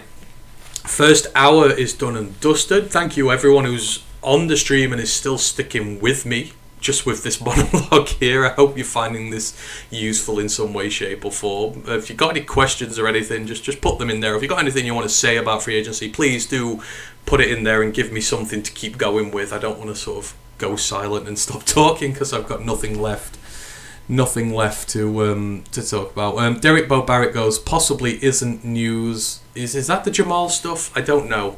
Mike's just said that Jamal Williams might possibly be coming back, so we will have to wait and see with that. So the Onyemata deal, 3 years, $35 million for him. So that's averaging out about, what, $12 million a year? Obviously, it's not, because there are going to be incentives and stuff, but 3 years, $35 million for David Onyemata. That is probably a bit too rich for what I would have paid if I would have gone in for him. So, no, not big on that one there. But yeah, Onyemata, 3 years, $35 million to the Falcons. Well done to them. Ooh, interesting tidbit here I would like your opinions on. Mike Giardi tweeting, heard from multiple sources that the Panthers would be willing to move last year's third-round pick quarterback Matt Corral. Cost won't be high. Now, we're talking about a lot with quarterback this year. We are... Some people want a guy at 6 or to trade up for one. Some, like me, want a backup, or a developmental guy, a really high ceiling guy. But for me, Matt Corral is really interesting. he was one of the best quarterbacks who came out in the class this year, and obviously he slipped like they all did, but his college tape was really good, and he's not been given a fair shake down there in Carolina. He got injured really early on, which doesn't help, but I still think there's a really good quarterback with him. He's Detroit grit. He's the Detroit grit quarterback like Howell was. He's tough as nails. I think he's got really good arm to him. He's got dual threat ability. If you were telling me that Matt Corral was available for our 7th round or one of our 6th round picks, I'd probably do that instantly, because for me then I've got my backup who has a high ceiling who I can develop. I think Matt Corral would be perfect for this team and what it needs at quarterback. Hell yeah, sign me up. I don't know, anyone agree, disagree? Matt Corral, would you do it? I would do that deal in a heartbeat. A 6th for Matt Corral, sign me up. Quarterback issue done. I can maybe still get a high-level development guy in undrafted free agency to work as number 3, but I'm 100% behind that. So we'll have to see, but yeah, I'm 100% behind us going after Matt Corral. So yeah, Schefter's saying, on your matter, 3-year, $35 million deal that includes $24.5 million fully guaranteed. So, well, there's a fair chunk of the deal which is fully guaranteed, so he's going to get paid well. So, fair play to him. And again, I think Falcons have probably got a decent deal for him at that point. Again, that conference, he could make a big difference for them very quickly. So, Big Aries goes, wasn't Corral hurt in college going into the draft? Yes, so Corral hurt his ankle, I want to say, in the bowl game. So, he was one of those few players who, going into the draft, who agreed to play in his team's bowl game. He did it with Ole Miss. He got injured then, but it was a different injury to what he got with the Panthers. It's not a recurring injury. I don't believe. I'm happy to be corrected, but from my knowledge of it, they were different injuries, but he twisted his ankle, I think it was, in the bowl game. So, but I think for the price you'll get him at, if it's like a conditional day 3 pick, then I would 100%, and I think that's what it'll be. They drafted him for a 3rd. He's been injured. He's not played. He will have devalued. He will have devalued into a day 3 pick at this point. So I would 100% go for him there. So Liz Frank injury was this year, I believe. Big Aries, but the bowl game last year, I swear he went over on his ankle and injured his ankle, so I think they were 2 different injuries, but I would still trade for him. Day 3 pick, put him in as backup, maybe get another guy in, but he's got insane upside. Well, insane, he's got high upside, so I think we could only win from that scenario. If at worst it's a throwaway day 3 pick, I know Brad Holmes drafts well there, but it sorts our quarterback issue out if you go out and get Matt Corral and you don't bother otherwise. So, quarterback news. Former Raiders quarterback Jarrett Stidham. How does he keep getting jobs? Signs a 2-year, $10 million deal with the Broncos, choosing to play for Sean Payton over other options. So he's got $5 million guaranteed, $4 million more in upside. So Jarrett Stidham is going to Denver to be Russell Wilson's backup. I just don't get that. I don't get how he's he keeps getting jobs. I just don't see it with him. But hey ho, fair play to him. Well done. Another payday, another job for a year. Let's see how he gets on with that one. Comments, where are we? So Micro Mike goes, Corral is quarterback too cheap and young. Yes, that's my point. He's young. It's only his 2nd year in the NFL. He's still got upside. And I think, if there's one team that I would trust to mess up on an evaluation of a quarterback, it is the Panthers. I mean, look at how they've treated their quarterbacks in recent years and have not really given them a fair shake of it.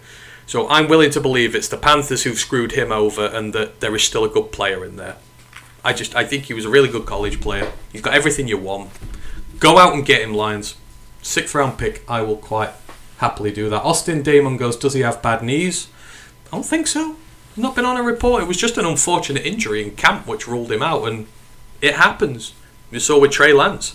Unfortunate injury, out for the season, just throws your plans into turmoil, really. And the Panthers have decided, well, we're going number 1 in the draft this year. Thank you, by the way, Panthers. Thank you for giving all that stuff to the Bears. We really appreciate you. So they're going to restart again, and Corral's just an unfortunate casualty of that. I think they were expecting to do better this year, not pick as high and just develop Corral, but when the opportunity to go to number one and get a top quarterback is there, most teams take it, and it's a new coaching staff, and Corral was rules guy. I think he's ended up in the wrong situation and the wrong place at the wrong time. I don't think it says anything about the player, so I've got no issues character-wise or health-wise. I think he'll be fine. It would not hurt to give him a go, at least. I think what you're giving up for him, you can at least give him a go. You're going to put some serious effort into it, then please do that. Funky Lions fan goes on Matt Corral. I saw a tweet they want a third. Well, in that case, if it's a third, then no. I'm not giving them what they paid for him last year, because he's not proven anything. His value has not gone up. His value has gone down. He's been injured for a year. When a third-round pick has been injured for a year and you're trying to shop him, the value don't stay the same. It goes down. So I wouldn't give a third. A sixth, yes. Anything above a sixth, it would be maybe not. It has to be the right price, like everything. Micro Mike goes, I have a feeling Cortland Sutton will be traded to the Lions. Really, Mike? Is that just your own preference, or do you think that's something they do? I don't feel like they trade for a wide receiver at this moment in time, especially giving up the capital for J-Mo last year. I feel like that's a move that's out of sync with what they would do, although I would say Cortland Sutton, Amon-Ra St. Brown, and Jameson Williams. The Bears putting up all those graphics about Claypool and Mooney and Moore being the best unit. Yeah, well, you can scrap that. We'd have the best unit at that point. The Bears becoming insufferable with all this hate on Amon-Ra St. Brown. Last year it was Darnell Mooney. This year it's DJ Moore. Oh, they're far superior to Amon-Ra St. Brown. Well, guess what? Amon-Ra has more total yardage than them in the last 2 years and has played 150 less snaps. So, yeah, that's quite clearly not true.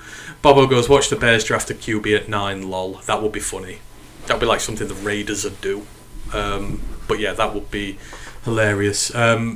Mile Marker 301 goes, what about coaching changes to the defense? Felt like it improved at the end, but did it really? I think it did. I mean, Matt will be the biggest proponent of this. You would have to ask him next time he's back on, but yeah, I think the defense did improve, and the whole point is, think how many rookies you've got starting in there, or on the second year. Like Hutch first year, McNeil second year, Pascal first year. Then you go into the linebacker core, Barnes second year, Rodrigo first year, Kirby first year, Jerry second year, even Akuda, it's like they said, rookie year last season. It was incredibly young, with a lot of young guys starting, and I think the price you pay for that is a lot of indecision, and at the start, a lot of rookie mistakes, a lot of growth. I mean, the Panthers kind of spent a lot of draft picks on the defense all at once, but they didn't get better right away because the young guys take time to adapt and develop and get all the mistakes out the system. I think as the season went along, you saw the rookies grow. You saw them get better. You saw them take ownership and accountability. Hutch, after the Washington game, had a bit of a slow start. You saw him get monumentally better. Kirby, you saw come in from a position of being sort of a rotational guy to being a starter, getting really better. Even like Barnes, you saw become better as you go along. Pascal came in, played well. McNeil stepped it up, played well. I just think you saw the growth of a very young defense. So I think it is coaching, because the coaching is showing they're making the players better. So I have no issues really with that. I mean, we're going to have different guys this year anyhow. Todd Washer's gone. We've got John Scott Jr. from Penn State now, and that is an appointment I love. Penn State are a powerhouse of creating NFL defensive talent. He's got some really young guys to work in there with still. I really like that fit of him going at this point, so I'm all over that. I'm looking forward to seeing how the D-line develops this year. But yeah, back to your point, Mile Marker. I think it was definite improvement just because of how young the defense was. You saw a young unit maturing and getting better and cutting out the silly mistakes and making big plays. I think that's what that was. That's down to the players and it's down to coaching. So I'm happy enough with that. As long as it carries on this year, As long as we don't have a shoddy start where we're 32nd in every single category until halfway through the season, if that happens again, then I will start questioning coaching. But if we carry on an upward trajectory, we start as a middle of the pack defense or slightly less than middle of the pack defense, and by the end of the year we're in the top half, that's good enough progress, especially if the offense stays as it is. And as Bobo says, yeah, with the rookies this year, the lines are going to be even younger. Yes, they are, and that is why I think we need the right vets this season. We really do, because the defense is going to get even younger, as you've said. There's probably going to be 4 or 5 more guys in there, a couple who are going to be starters. So, as well as the coaches, we need the pros in there to do the work, and that's why Bugs coming back's huge. He's going to be a great leader in that locker room. If Anceloni comes back, I think he'll be a great leader in the locker room. We just need some guys in the secondary to do it. Tracy will be back. I think that'll be great for Kirby. So we will be young, but I think we'll be a lot more prepared than we were last season. A lot of these players are battle hardened now. That 1-6 run at the start of last year, to get out of that slump, those are battle hardened players who are used to having their backs against the wall, and I don't think they'll get put in that position again. So I think we're going to see improvement across the board. And then Mile goes, I'm with you. I think it's moving forward with creative defensive ideas from the outside. I just think, yeah, it's coming together. The D-line took the big step last year. More pressures, more sacks. It helps out your secondary. And your linebacker play was better for the most part as the season went on. So you're starting to see it come together. Your defense starts with your defensive line. And our defensive line is nearly set right now. Everyone's healthy this year. Harris is back, Aquara's back. I don't think they're going to both be here, but if we start with a fully healthy defensive line, that makes things so much easier for the second and third units, who are going to have a lot of young guys in it this year. So, yeah, I think it's moving forward there. Crimson goes, the Bears are just salty. They got the wrong St. Brown brother. 100%.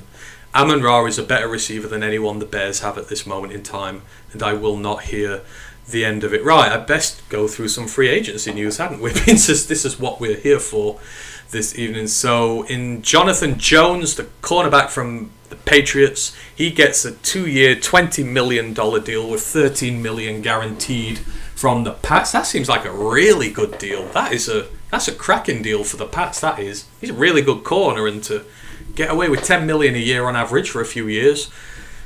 Yeah, they've done a good piece of business there. And then the last one is about Stidham. Yeah, don't know how Stidham's getting jobs in the league. Right. Interesting times. Lions have gone a little bit quiet. Hopefully something comes out from there soon. Austin Damon goes, a 6th or 7th, I'm fine. The problem is I don't want to get a backup development player until the draft. Guessing this is going back to Corral. I agree. I want a draft player we're going to develop, and the way the Lions are going about their interviews so far. So Aidan O'Connell has been interviewed, Dorian Thompson-Robinson has been interviewed, Jalen Fowler has been interviewed. These are all guys who are going to be day 3 or undrafted free agents. I am 100% certain that on day 3 or at priority free agency, our quarterback is going to come. He will be quarterback 3 this season, and they will stash him away and they will develop him with looks of making at least a quality backup. I mean, I've loved Aidan O'Connell all the way through college. I've loved watching that Purdue offense. I think he'd be great. DTR, dual threat, brings a lot in there for you as well, so I wouldn't mind seeing him here. Jalen Fowler's an interesting one at North Carolina A&T. You can go back to our college pod where we did the HBCU stuff. One of the guys knows a lot about him, so he was able to break him down a lot more. But he said at the next level, he would make a quality backup, so he would be in there as well. And then no one's even talking about Lindsey Scott Jr. He's the guy I want, the Incarnate Word quarterback. Dual threat, great arm, one of the best offenses going last season. Incarnate Ward were amazing. I would love to have him here, but yeah, I'm with you. I would wait for the draft for a developmental quarterback. But if Corral comes into my hands and it's cheap enough, I've got a guy who's been in the NFL a year. He's a bit more experienced. I couldn't say no straight away. So I think it's something I have to leave out there for now. Crimson goes, Quentin Johnston, safety from Memphis, could be a solid late round safety. I think Oh, he must have a very similar name to the wide receiver from TCU then. I've seen him getting a lot of love recently. Again, one I've not really looked at. Some players just slip through the cracks there. Crimson Goes seeing a lot of Garrett Wilson from Syracuse. That's Garrett Williams. Is it Garrett? Garrett Williams, not Wilson. You'll hear about him tonight, actually. We're doing a cornerback show this evening as part of our regular Monday show. Garrett Williams is going to feature on that, so if you want to learn more about him, then come and check us out later on while we're doing that. But he's going to fall because of his injury, so if you're prepared yet again to take a chance on another injured player, you could potentially get really good value out of him depending on how he falls, because the cornerback class is loaded. So talent is going to fall.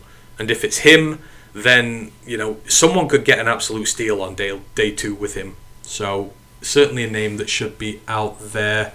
The Bears are going to be so gutted by this one, especially the Irish Bears podcast, which I've seen tweeting about this all day. Oh, this makes me happy. Javon Hargrave is signing with the 49ers on it. The 49ers? Oh, great. On a 4-year, $84 million deal, the top defensive tackle on the market. The Bears were convinced they would be the players for him. That is hilarious. They've been done out by the 49ers, but then I think about that 49ers defensive line and I'm like, uh-oh.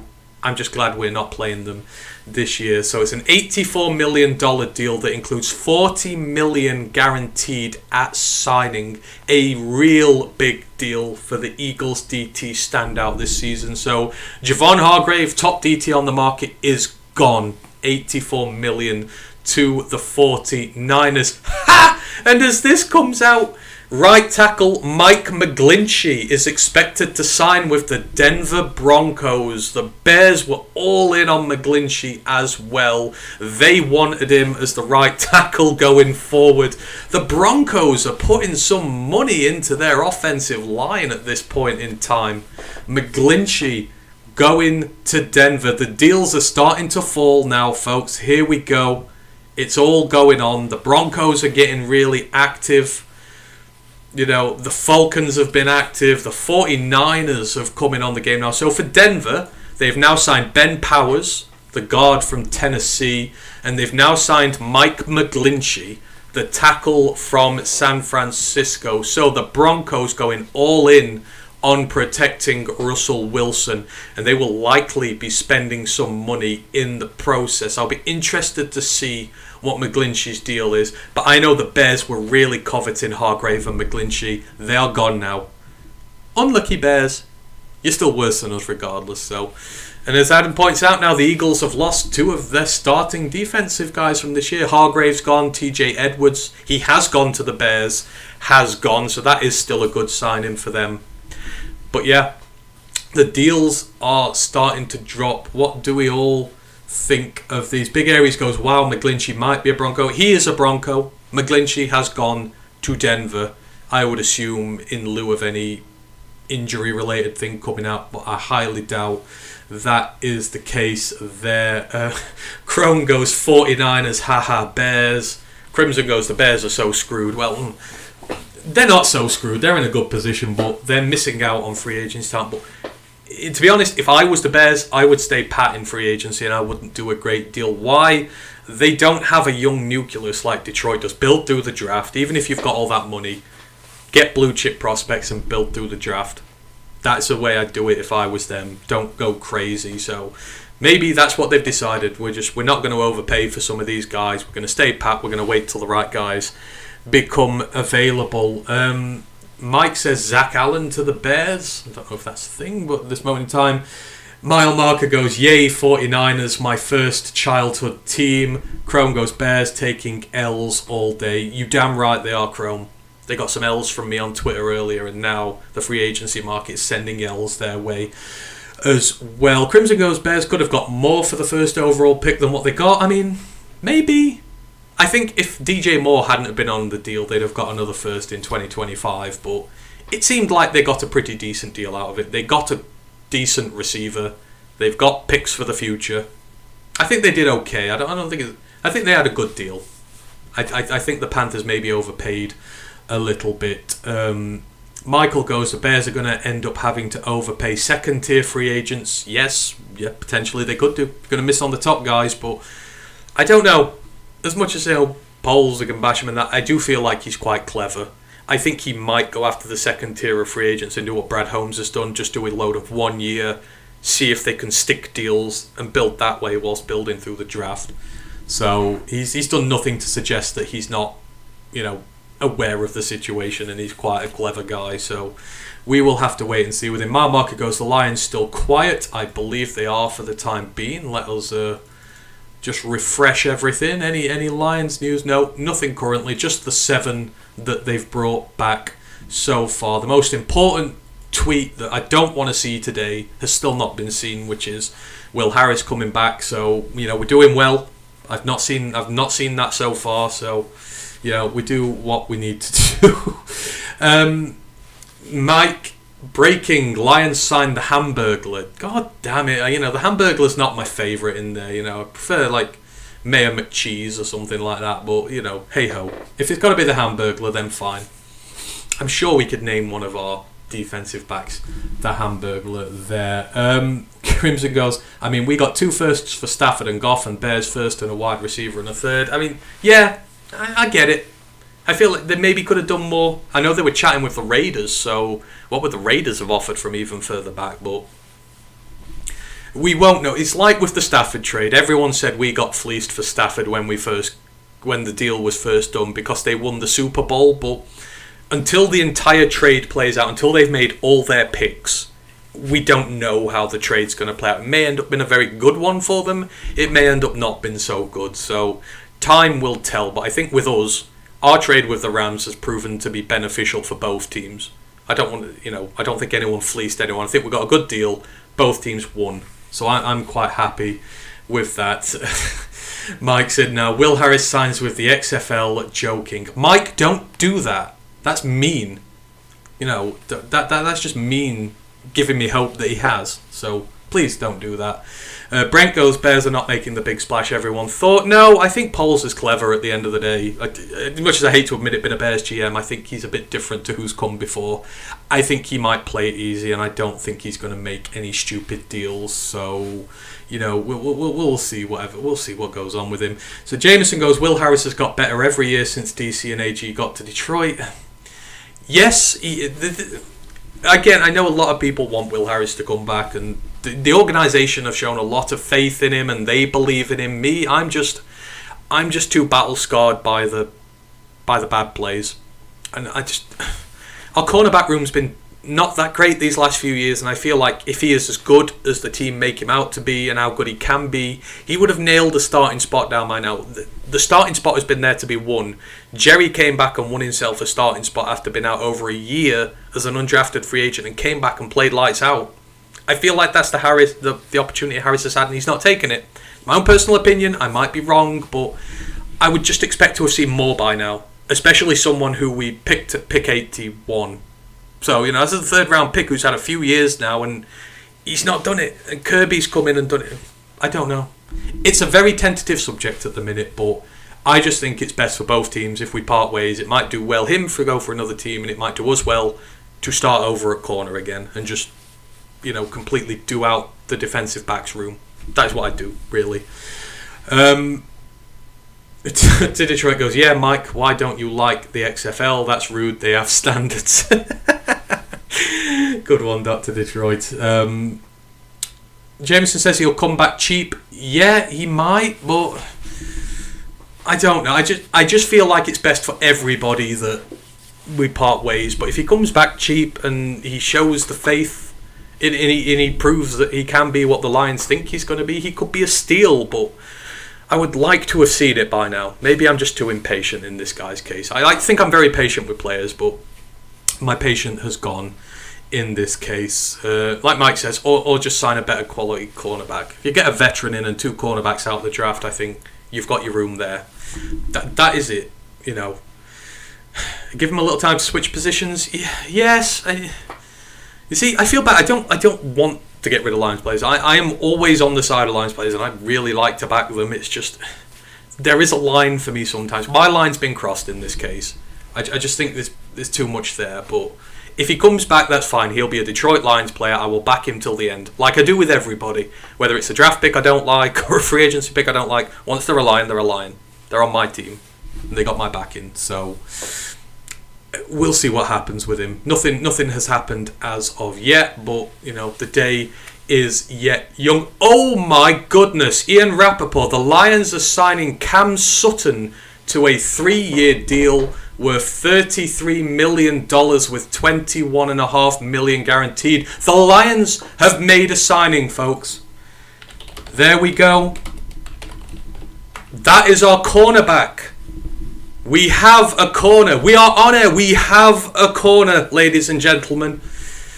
Cameron Sutton is a Detroit Lion. 3 years, $33 million, $21.5 million guaranteed. How are we all feeling? Here we go. We're on air. Cam Sutton, let me know. He's from the Pittsburgh Steelers. So we're getting an ex-Steeler in the building here. I've got my PFF pages up right now, so let's have a little look at Cam Sutton, the cornerback from Pittsburgh, drafted in 2017, pick 94 from the Tennessee Volunteers.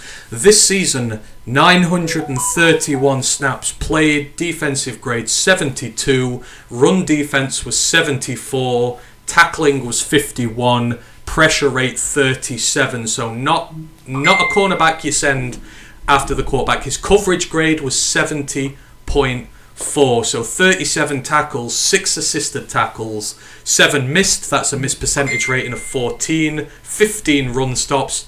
Get this right, targeted 71 times, gave up 36 receptions, so that is only a 50% rate given up for 411 yards and 4 touchdowns conceded, but he had 3 interceptions, 8 pass breakups. So there is your depth corner, ladies and gentlemen. Cam Sutton from the Steelers.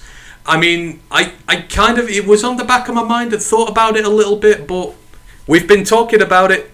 I'm actually quite happy with this. Brad Holmes knows what he is doing. Mile marker 301. Woohoo!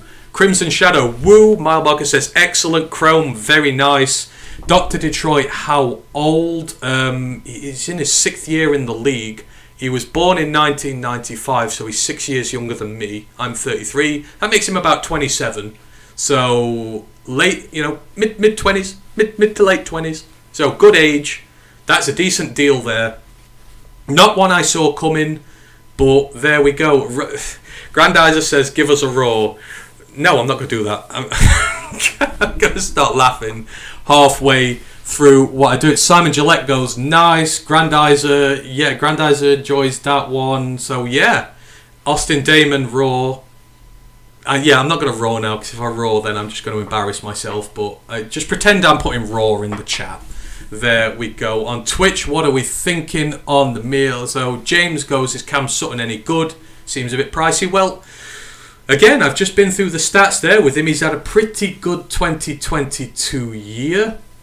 He's played over 2,000 snaps in the last 2 seasons. The missed tackle rate's 14%, so let's give or take at this level. It's not too fussy, but his coverage has got a lot better last year. So last 2021, his coverage stats, 51 receptions given up on 74 targets for 595 yards and 6 touchdowns. This year, he's only given up 36 on 71, so that reception rate has gone down from 69% to 50%. The amount of yards given up has come down by a third, from 600 to 400. 2 less touchdowns given up. He had double the amount of pass breakups, more interceptions.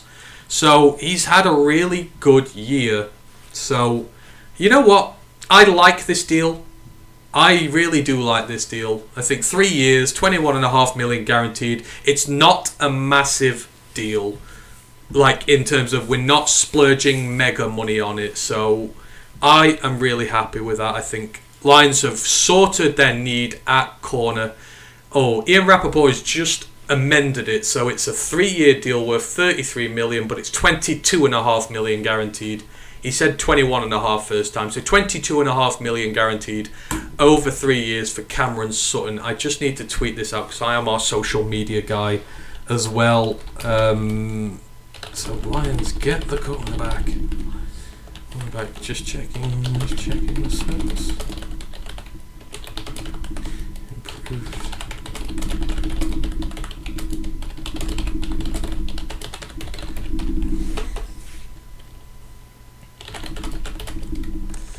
The quality vets.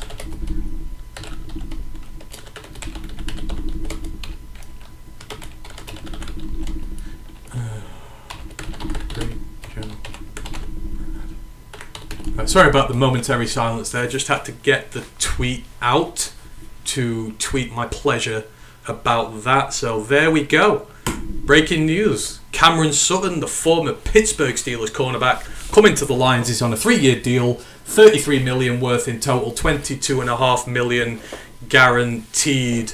And oh my, I'm looking at the reaction of the Pittsburgh Steelers fans, and they hate this.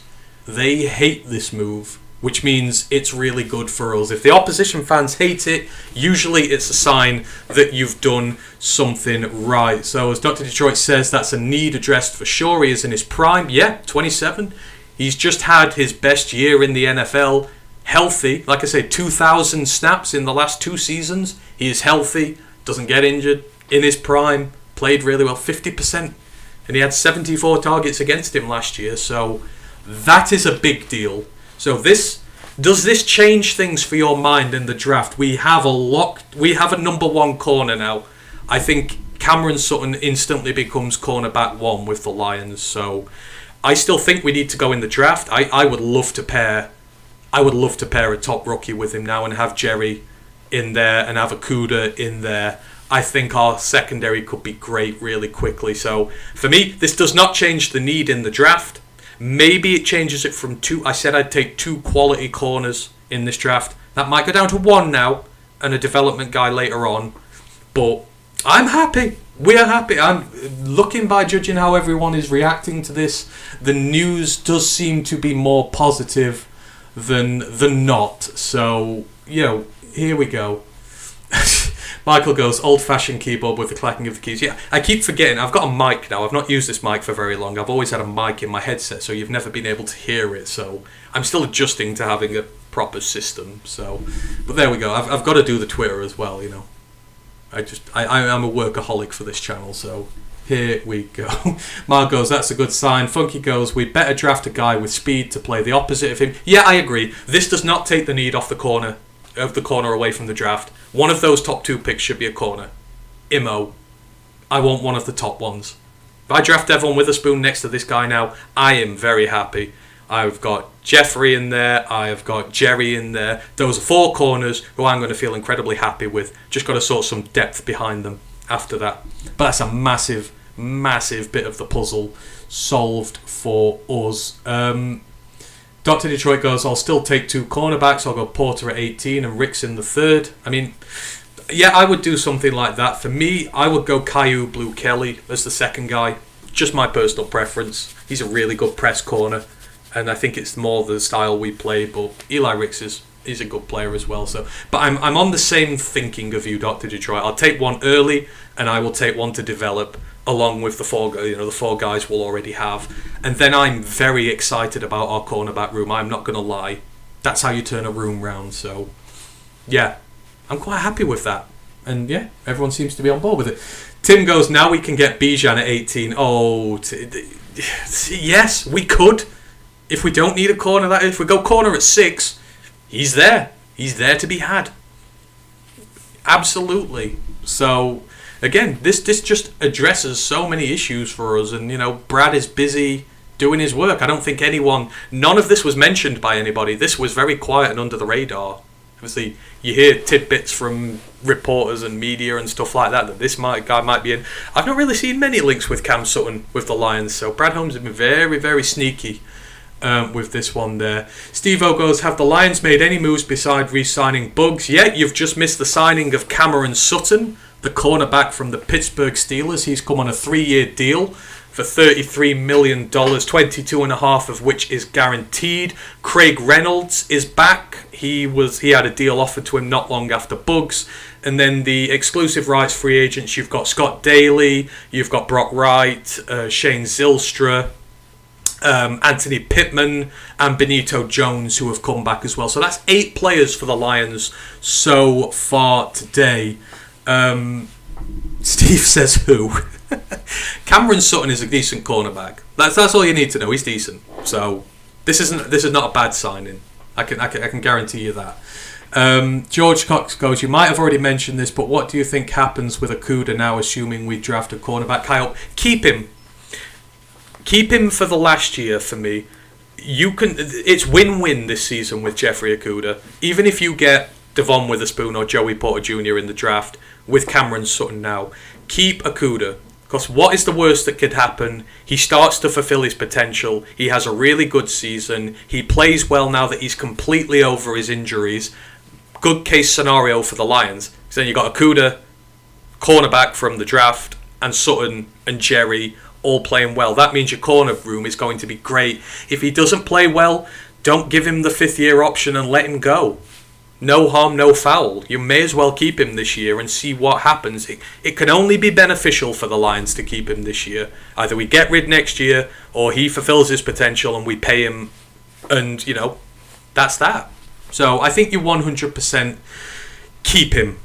So, yeah, don't do anything with Okudah at this point. He looked good last year. I just think he'd had a year and a half been injured. He just looked like he ran out of steam because he wasn't used to playing that much, and he came back and played a lot of time, a lot of games.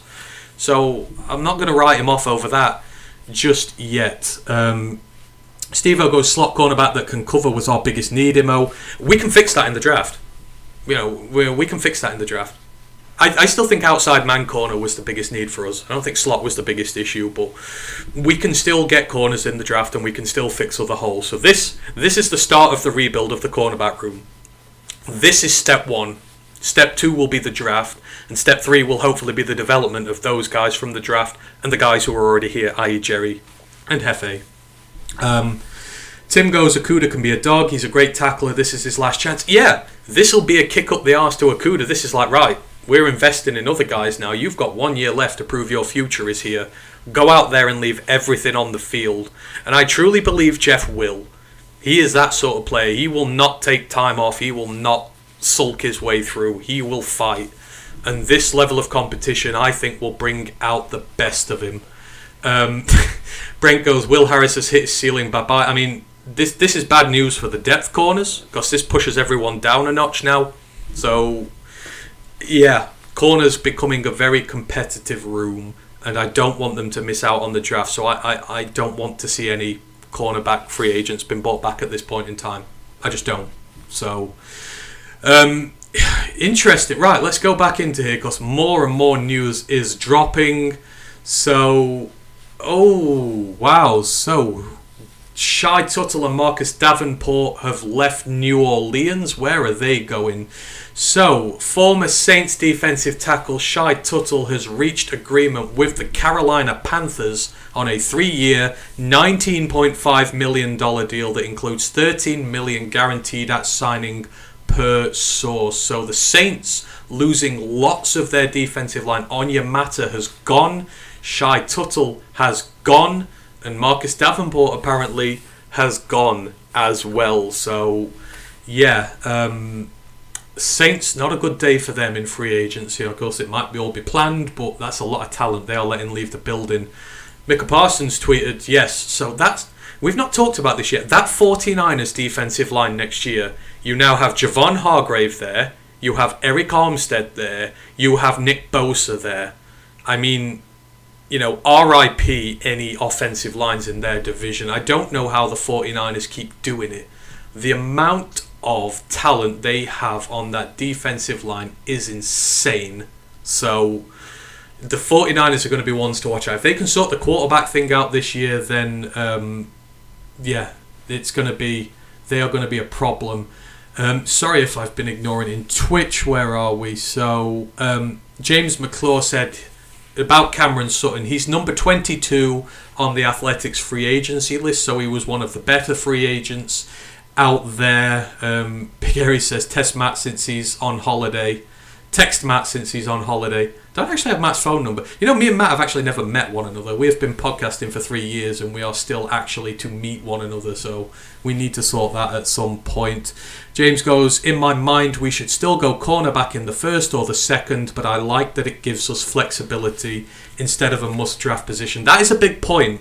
So now you've got Cam Sutton, you can afford to be a little more creative in the draft. If you don't want to take like the top target on there, but you want to take the second top target, you can do that now, depending on how the board falls. So yeah, this certainly does give Brad Holmes more flexibility in the draft now.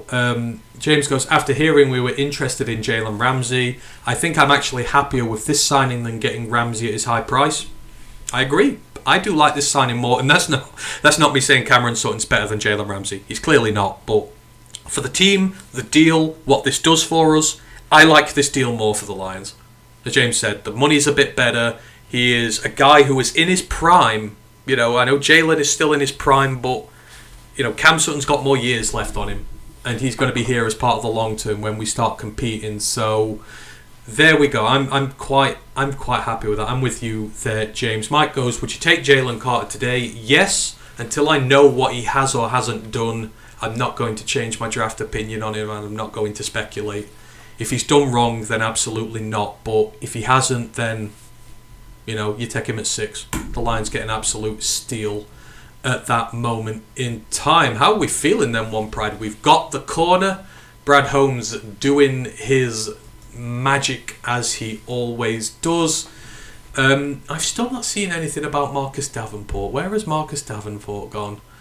Oh, right. So Mike McGlinchey's deal. I missed this. 5 years, $87.5 million with over $50 million guaranteed. Whoa, that is a big deal. So what does that work out at? That works out at just under $16 million a year. Obviously, again, with incentives and stuff, it doesn't quite, but $50 million guaranteed. So that's $10 million guaranteed a year over the life of that contract, and you would assume there's going to be more in there as well. So it looks like McGlinchey hit the $15 million a year mark for a right tackle. So the Broncos are giving up some bread to protect Russell Wilson this year, and they're already paying him a whole basket of it. So Broncos seem like they're going all in at this point. This is, we want to win with Russell Wilson.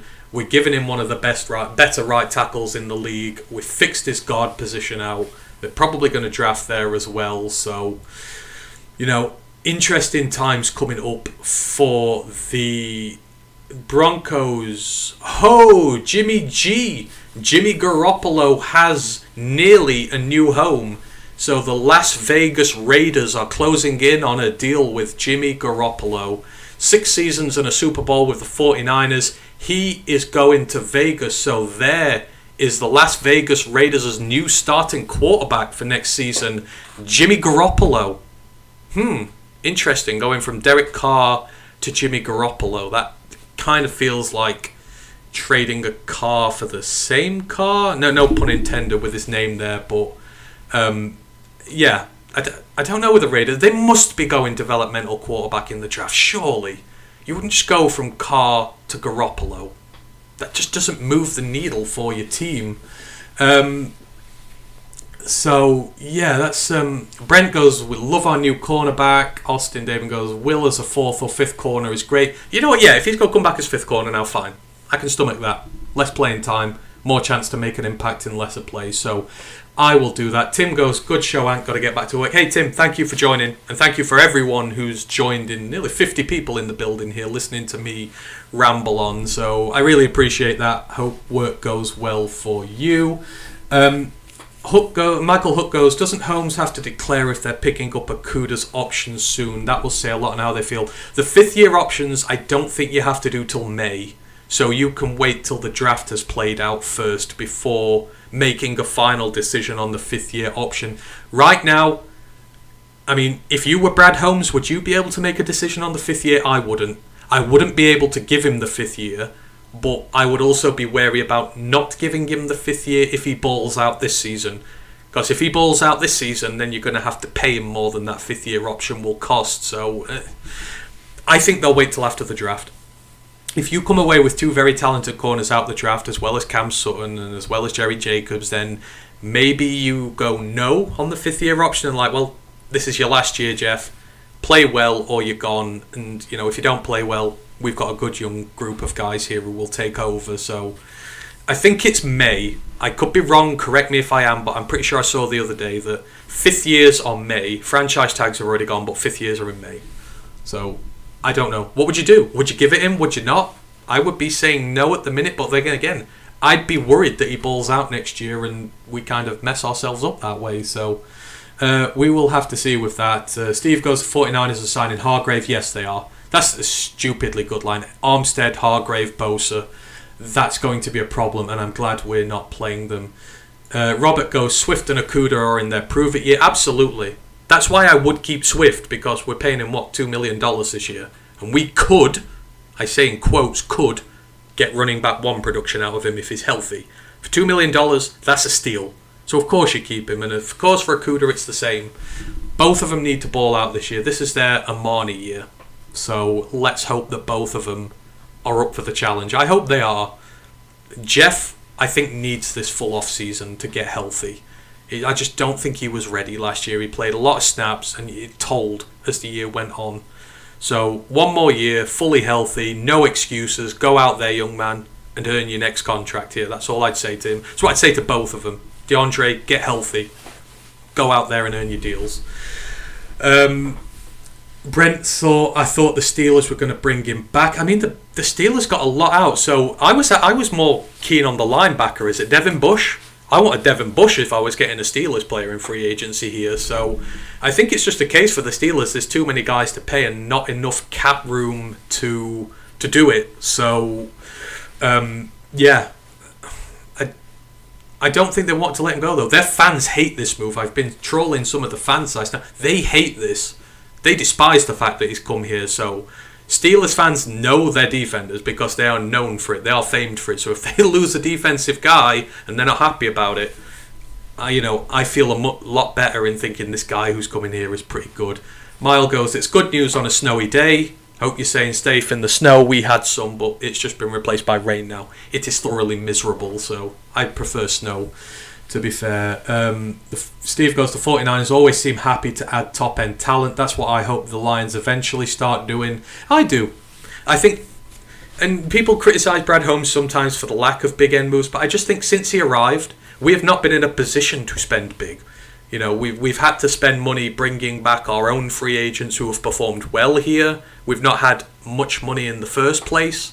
And by the time that's done and you need to keep money safe, I mean, look, we had to restructure 2 guys last year to get through the season because of the lack of money we had. He couldn't have done any more physically if he wanted to. So next year is when a lot of the bad cap's gone, and we've got rid of most of the bad contracts at this point. Brockers was one of the worst contracts we had left.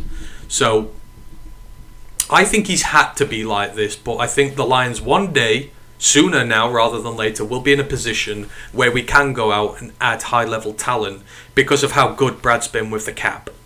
That's all I'm saying. And I think we've got plenty of cap room to sign our own guys as well. I'm not worried about when Jonah, Penne, Aiden, guys like that get paid, because I know we'll have the room to do it, because Brad's been really sustainable with how he's done it. So I've got 100% faith in him to get it right there. Sutton at cornerback is better than a first-year rookie. Yes, but what it also means is it gives us time to develop the young corners. You saw with Kirby last year. Kirby had an amazing rookie season, but you could sort of tell by the end, you're just like, he's playing a lot of snaps. There's still rawness in there. It would have been nice if we could have rotated him in and out a little bit more. And now we can do that with the guys this year, hopefully. If we've got the vets in, we can develop them without having to... It's like Rodrigo. I think Rodrigo just got to the point where he had such a good first half to the season, 2/3 of the season, but all the snaps he's playing, it just comes to roost eventually. You know, he just got absolutely leathered. He played so much for a first-year guy, a 6th-round guy, that I think it would have been nice to have someone else in there to unburden him a little bit. So I think that's what it'll be in this case with Cam Sutton this year. He unburdens a rookie of having to play starter level snaps, because I think Jerry can take plenty, Jeff can take plenty, the rookies can take plenty, providing everyone's healthy. I do really like this, just of how the room should be able to develop now. Prison Mike goes, it's an awesome signing. Sutton was very good last year. Steelers fans are melting down. 100% yes they are. My God, look at all these comments. Thank you to everyone who's joined. I don't think I was going to have anyone watching me today, so I really, really appreciate it. And so you got anything, just put them in there. Chrome also says Steelers fans are angry. Yep, that's all I'm seeing so far. In fact, quickly let me go back to the... Let me make sure I'm not missing anything out while I'm going through all your comments. Jimmy Garoppolo is going to the Las Vegas Raiders. Now official. He's got a 3-year, $67.5 million deal with $34 million guaranteed. So, I mean, actually, I said, have they done better there? That's a decent deal for Jimmy Garoppolo for 3 years. It maxes out at $67.5. He's only getting about 11 million a year guaranteed. That seems like a decent deal. Obviously, Josh McDaniels is there. They're reunited. Great for them. Good for Jimmy G. I do actually sympathise with him a little bit, given how the 49ers treated him. I thought it was a lot like Goff. So yeah, we'll see how Garoppolo goes on with the Raiders, but I think that's a sensible deal, which is weird for the Raiders. $67.5 million, $34 million guaranteed. So that is everything in the news for now. Let me get back into the comments where we were at. So yeah, Garoppolo to Raiders. Prison might mention that there. Chromo's very nice, got the bag. Robert goes, Steelers can have the curse of Sutton now. Yes, they can indeed. Prison Mike goes, if Jets don't get Rodgers, so hilarious. What a breakdown their fan base will have. Yeah, that'll be hilarious. How Rodgers is holding them hostage is funny, considering he's like, oh yeah, I'm not going to take long over this. Couple of weeks, you'll know. Couple of months later, I've no idea. I mean, they can't do anything in free agency until he says so, because all that money is saved for him. I mean, if he turns around and says no now, then it's like the Jets could have spent all this money in free agency on players, and they're all going. So I still want Aaron Rodgers to go back to Green Bay, because that causes the most turmoil for Green Bay, and I want the option where Green Bay are in the biggest mess. And the biggest mess they can be in is if Aaron Rodgers goes back. Simon Gillette goes, PFF rated Cameron Sutton as their third best free agent cornerback on the market behind Dean and Bradbury. Mike Hughes was 17th. I mean, that's good. And I think, you're not getting Dean and Bradbury for a deal like this. I mean, $33 million, $22.5 guaranteed over 3 years. You ain't getting Dean or Bradbury for that. They're going to cost a lot more. So I think in terms of the player he's younger. He's done really well. He's coming off the back of his best season. He is an ascending player who we've got at better value than the two above him. So again, everything about this makes me feel really, really good. I think this is a good deal. Obviously, only time to settle on it, but my first thought is incredibly happy with it. Jameson mentions Jimmy G's relationship with Mike McDaniel. Yes, of course, it is a sensible spot for him, and I do hope he does well. Like I say, I think Jimmy G got hard done by, so I hope he does well there. Prison Mike says Sutton can play both. Started as a slot corner, kicked outside last year. Maybe explains why his play got better. So there we go. If you play him outside, you can play him inside. A bit of versatility depending on what you need with him there. Steve goes, any news on Jamal Williams? No, nothing as of yet, unless anything's just come out in the last few seconds. Oh, big quarterback news, ladies and gentlemen. This is the one we were waiting for. Miami is giving former Jets quarterback Mike White a 2-year deal worth up to $16 million per source. The legend of Mike White in the NFL continues. He is going to Miami to back up Tua. $8 million a year. That's... Hey, man got himself paid on the back of Zach Wilson being so bad. Fair play to Mike White, 2-year deal with the Miami Dolphins worth up to $16 million. The Bills have agreed to terms with their guard Connor McGovern on a 3-year, $23 million deal. He's the 3rd round pick of the Cowboys. Oh no, not their own. He is the former Cowboys guard, so the Bills have got themselves a new offensive lineman. This means 50% of the Conor McGovern's available in free agency have agreed to deals. Yes, there is the other one. So the Bills have a new guard in Conor McGovern and the Cowboys have lost him. So that's 3 years, 23 million there. So Mike White, Conor McGovern, the latest two free agents to get the bag per se. So yeah, it's all starting to happen now. We are 2 hours into free agency. The deals are starting to roll in. Right, back to where we were on there. So Craig Ferguson goes, I'm happy to get a corner, you and all of us. Steve-O goes, I don't know about Devin Bush. He had a good rookie year, but he struggled since. Devin Bush is like a risky project. But I think he's a worthy risky project, but I completely get any pushback to him. Prismac goes, yeah, Devin Bush, no thank you. He's not been good. Yeah, I get it. Honestly, I do. It's just, for me, if he was at the right price, I would take him as a project. I think you can still save him. But yeah, I can 100% completely and utterly understand why people would not want to. Steve-O goes, the 2024 offseason is the time the Lions make the jump to Super Bowl contenders. I 100% agree. If Brad Holmes nails this draft class, we could be Super Bowl contenders next year. We could, because we've got the money, we've got the young core, and we've got the personnel required to do it. So, yeah, there we go. Chrome goes, Mike's quick with them vids. Has Mike got his vid up on him already? Mike is an absolute champion. You know, I aspire to work as hard as he does at this, but I'll never be able to. Mike is the king. He'll have all this ready, so bless him. I'll go and check that video out later. Austin Damon goes, Jimmy signed. Yes, he did. Mike McCall goes, who is your defensive tackle free agent you want? I don't. I want to draft one. I want to draft Keanu Benton. I'm massive on Keanu Benton coming here. The Wisconsin knows. I think him and Aleem are just going to plug up the centre of that defensive line. They are two monsters who have pass rush upside. You can't double team them both. They're going to cause such problems, and then you've got to deal with Hutch and Houston and everyone on the edge.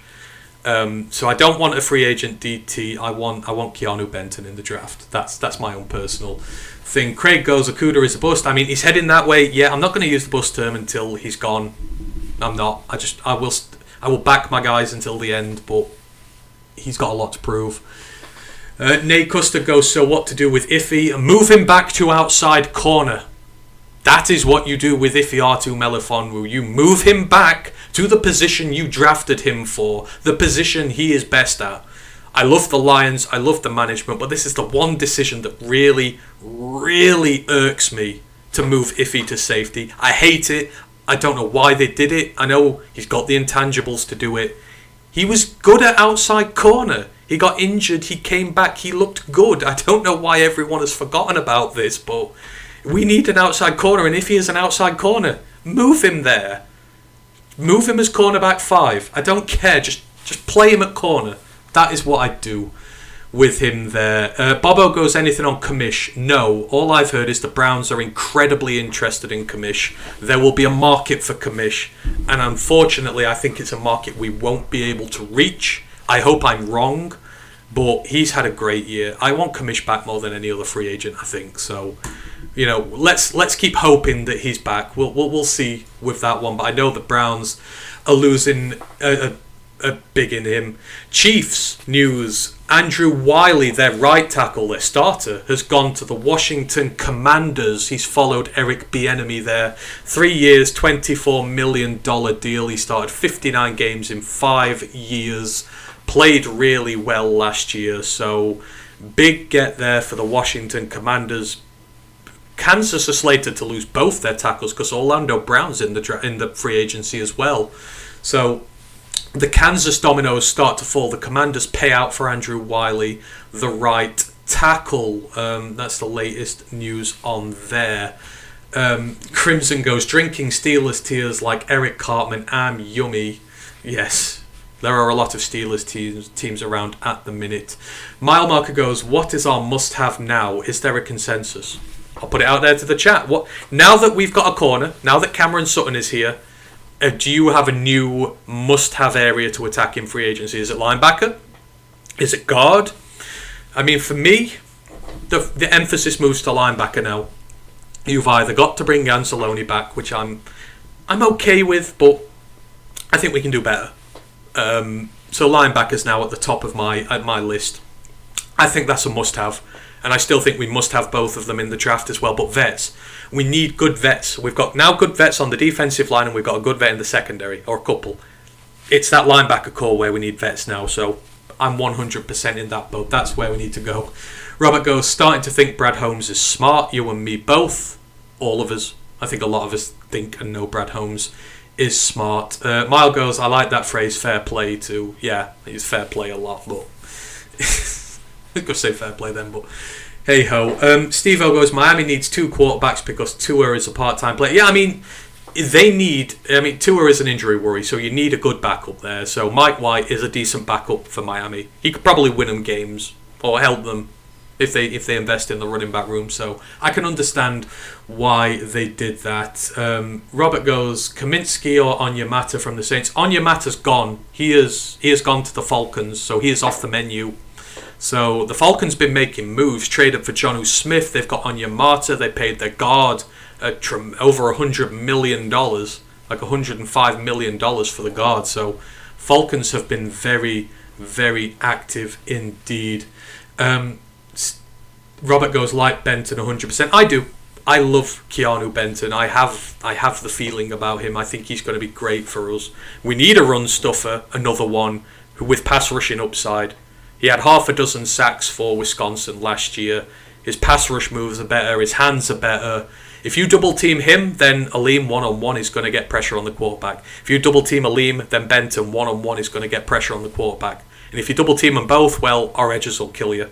It's kind of like we can hit you from any direction, wherever you want, quite happily. So our defensive line with Keanu Benton, for me, would be great, and it's young. It's young. It's only going to keep getting better. It was a strength last year. I'm just all aboard that boat. Steve-O goes, what do you think about drafting DTR? I think he's got underrated arm talent. He's flying under the radar. DTR is flying under the radar. So Dorian Thompson-Robinson. The Lions have chatted with him. He's dual threat. Me and Ryan have loved watching UCLA these last few years. The offense has been very enjoyable. And his running back has been mocked to the Lions a lot. Zach Charbonnet, former Michigan man. But I can see why the Lions would like him as a project. They want someone on scout teams who plays dual threat as a bonus so that the team can prepare for it. He brings you that. And he's got good upside to him. So I would not be upset if the Lions went after him, to answer the point there. Simon Gillette goes, so Mike White going 110%, the bogeyman go to the Jets. He might be their bogeyman in future. I don't know how long. Oh yeah, that's in division, isn't it? Dolphins and Jets. So that is one to watch an eye on. Michael Hook goes, have to go enjoy the show. Thank you, Michael. Thank you to everyone who's tuned in. I'll probably stay on for about another 20 minutes or so. I'll have done 2.5 hours then, and you'll probably be bored of me. And plus I've got to get ready for the cornerback show that we're going to do later on. But we will carry on the coverage when we're on the show later. We'll keep updating you as we go along. Austin Damon goes, linebacker is a must-have. Mike McCall goes, backup, quarterback and linebacker. So linebacker, it seems to be up people's boards now. Steve-O goes, getting a solid run-stopping DT or off-ball linebacker are the Lions' 2 biggest needs now. Agreed. I think you can get the run-stopping DT in the draft. I would go after Benton. The linebacker probably do in free agency because we've got young talent there already. We just need a good vet now that Anzalone's future is uncertain. Steve-O goes, they've got to beef up the run defense. Yeah, all 3 levels. You want more good run defenders in. So, yeah, that's going to be a big thing there for them. So, we got more deals. Texans have agreed to sign Case Keenum on a 2-year contract as their backup quarterback behind the 2nd overall pick in the draft. Oh, so Davis Mills is done. I never saw that tweet. This is horrible. I love Davis Mills coming out of college, and I think he's been... You know what? Give me Davis Mills. Cut Davis Mills. I'll take him on the Lions as a backup, and I'll take another quarterback out of the draft as well. Jared Goff as QB1, Davis Mills as QB2, and DTR or someone else as QB3. I think that would be a really good room for the Lions. If they're going to abuse him that way, I will take Davis Mills here. I think he's a really good guy. I think he's a good quarterback. And, sitting behind Goff, he'll learn. So we've got a chance of creating a guy out of him. So, yeah, Texans' loss would be our gain. Davis Mills, take him here in a heartbeat. Texans have also done a deal. They are expected to sign former Patriots pass rusher Chase Winovich. Nick Caserio had him in New England, of course, so the Patriots are sending their own to the Texans. Chase Winovich and Case Keenum on their way to Houston. My God, they are not going to get much better this season. So that's it in terms of news for now, at least what I can see. So, yeah, the Lions, Cam Sutton, new cornerback in there, 7 signings from earlier on in the day. Think maybe they've been a bit louder than people thought we were going to be. This Cam Sutton signing seems to have taken the Lions media by surprise as well, who thought they were going to be a little quieter in the day. So, yeah, is there more? We will have to see with us there. Where were we? I was just going to go into the Twitch comments, see what's going on there. Dan Pass goes, I think Miami are having a good free agency. They seem to be. I don't know if they're going to let more people go, but they've had a good day. The Falcons have had a really good day. Bears have been really quiet, but Falcons have had a good day. I think they're looking like there might be players in the NFC South. We will have to see. Mike's got a few comments in there. He says, Mike White now with Miami gives them an advantage in division play. It's true. He knows the Jets inside and out, so you've got that. He goes, yes on Keanu Benton. If he can't stay healthy, that is a problem. But I think you need to play him in his natural position. It doesn't help that he's been injured and you're playing him out of position. You're sending him on a hiding to nothing. So put him back in his position, see if he can stay healthy, and give him a legitimate shot to have a go. So there we go. We've had a first time chat from AEW is WWE's Biatch. Oh, wrestling fan. I do enjoy both, to be fair. Goes, Lions were so close to the playoffs. Yes, we were. But we're getting there this year. This is the year of the Lions in the playoffs. You can bookmark that. I will believe that quite happily. Big Airy says defensive tackle is still up there. Linebacker and DB improvements as well. People still hoping for Tremaine Edmonds or Long. So linebackers still in need.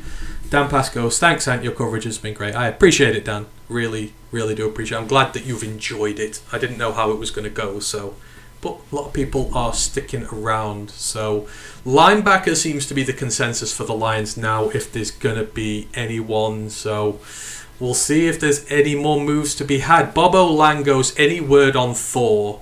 So that's Anzalone. No. There is no word on Anzalone. I think Anzalone has a market, so he is exploring it. Just like Commissions. He's done some interviews and he seems to be happy testing out free agency. So Commission Anzalone, we may not find out for a little bit of time yet. I just hope. Well, with Anzalone, I do and I don't. I think he's good, and he's proven me completely wrong while he's been here. I've enjoyed his play. And I think he had a good year last year and he's been a solid presence for the youngsters. That being said, I would just like a bona fide star in the linebacker room. I think Anzalone is really good, but he's not a bona fide star. I want a bona fide star with my young studs in there. Again, just personal preference, but might be a while before we hear anything on Alex. I don't know. Depends on how many people are in for him. Dragon Fan Tim mentions about Chase Winovich going to the Texans. He has indeed. Chiefs and Texans have discussed a trade for Laramie Tunsil. That might explain why the Chiefs are letting both their starting tackles walk in free agency. But wouldn't you just pay Orlando Brown, who's younger than Laramie Tunsil? That just seems like a bit of a win now move for the. I mean, I guess the Chiefs are in win now mode, but I'd just pay Orlando Brown over going after Laramie Tunsil. Chrome goes, nobody wants to play for the Bears. No, they don't. But I don't think the Bears are going to pay out massive. I think everyone's gone to the Bears and gone, give me double what everyone else is offering. And the Bears are like, no, we'll give you a fair deal. So I reckon a lot of free agents will be trying to rip the Bears off. And Poles seems too clever for that. So no. Steve-O goes, I think Mills has starter potential. Houston was a mess. Yes, this is my point. The Houston Texans have been a mess, and they have completely and utterly mismanaged Davis Mills, just like the Panthers have done with Matt Corral. But Davis Mills has starting experience and has looked good in parts. And who has Davis Mills had to throw to apart from Brandon Crooks? His offensive line's been bad. His weapons outside of Crooks have been bad. And he still looked good. So if they are getting Case Keenum in as quarterback 2 for a guy in the draft, then you cut Davis Mills and you let us have him. It is a 100% no-brainer for me to bring Davis Mills here. So Steve goes, Tunsil is better than Brown in my... I think he is. Yeah, of course he's better, but you're thinking longevity. Brown's younger, he's going to be around longer, and he's still a high-level guy. He's not Tunsil level, but he's still high level. So it just, if the Chiefs are winning all now, then that's fine. They're going all in and they're winning now. But I just thought they might look after the future a bit more. That is all. But I can see why they wouldn't. Let's have a look. Any more deals going down? Oh, Jawan. Okay, we've just been talking about Chiefs and their tackles. This is why. Former Jaguars offensive tackle Jawan Taylor signing with the Chiefs on a 4-year, $80 million deal with $60 million guaranteed. That is a huge deal for Jawan Taylor. So, Jawan Taylor, the new starting right tackle for the Kansas City Chiefs. At least I assume he'll be right tackle. He played right tackle at the Jags. So you would expect him to do so now. But $60 million guaranteed over 4 years. That is $15 million a year. Potential to be $20. Jawan Taylor got the bag. I mean, we were talking at the start of last season about how Lawrence would do. Matt was saying the offensive line were good. I was high on Jawan Taylor, but he was fighting for that right tackle spot at the start of last season.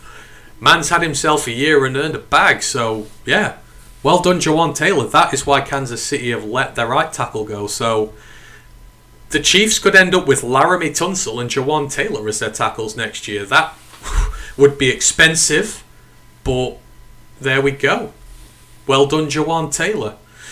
That is the only other news for now that has come out. So yeah. Oh, they're moving on from Orlando Brown. So maybe they're going to make Jawan Taylor left tackle. That's interesting. Cam Robinson's been playing left tackle for the Jags, so they're going to switch him, give him a bag. That's an interesting move from the Chiefs. I'm not sure that Jawan Taylor is a left tackle in this. I could be wrong, but I think he's a right tackle personally. So, yeah. $80 million. That is a big deal for Jawan Taylor, but happy for him. The man has gone out and got himself paid after a really good year. Anything else? So yeah, big deal. The Chiefs coming in big there. The Lions, it has gone quiet for the time being. It's been about an hour now since Cam Sutton signed in from the Pittsburgh Steelers for $33 million, but I don't know. Ryan Matthews from Pod says that's a cornerback premium. I don't feel like that's a premium.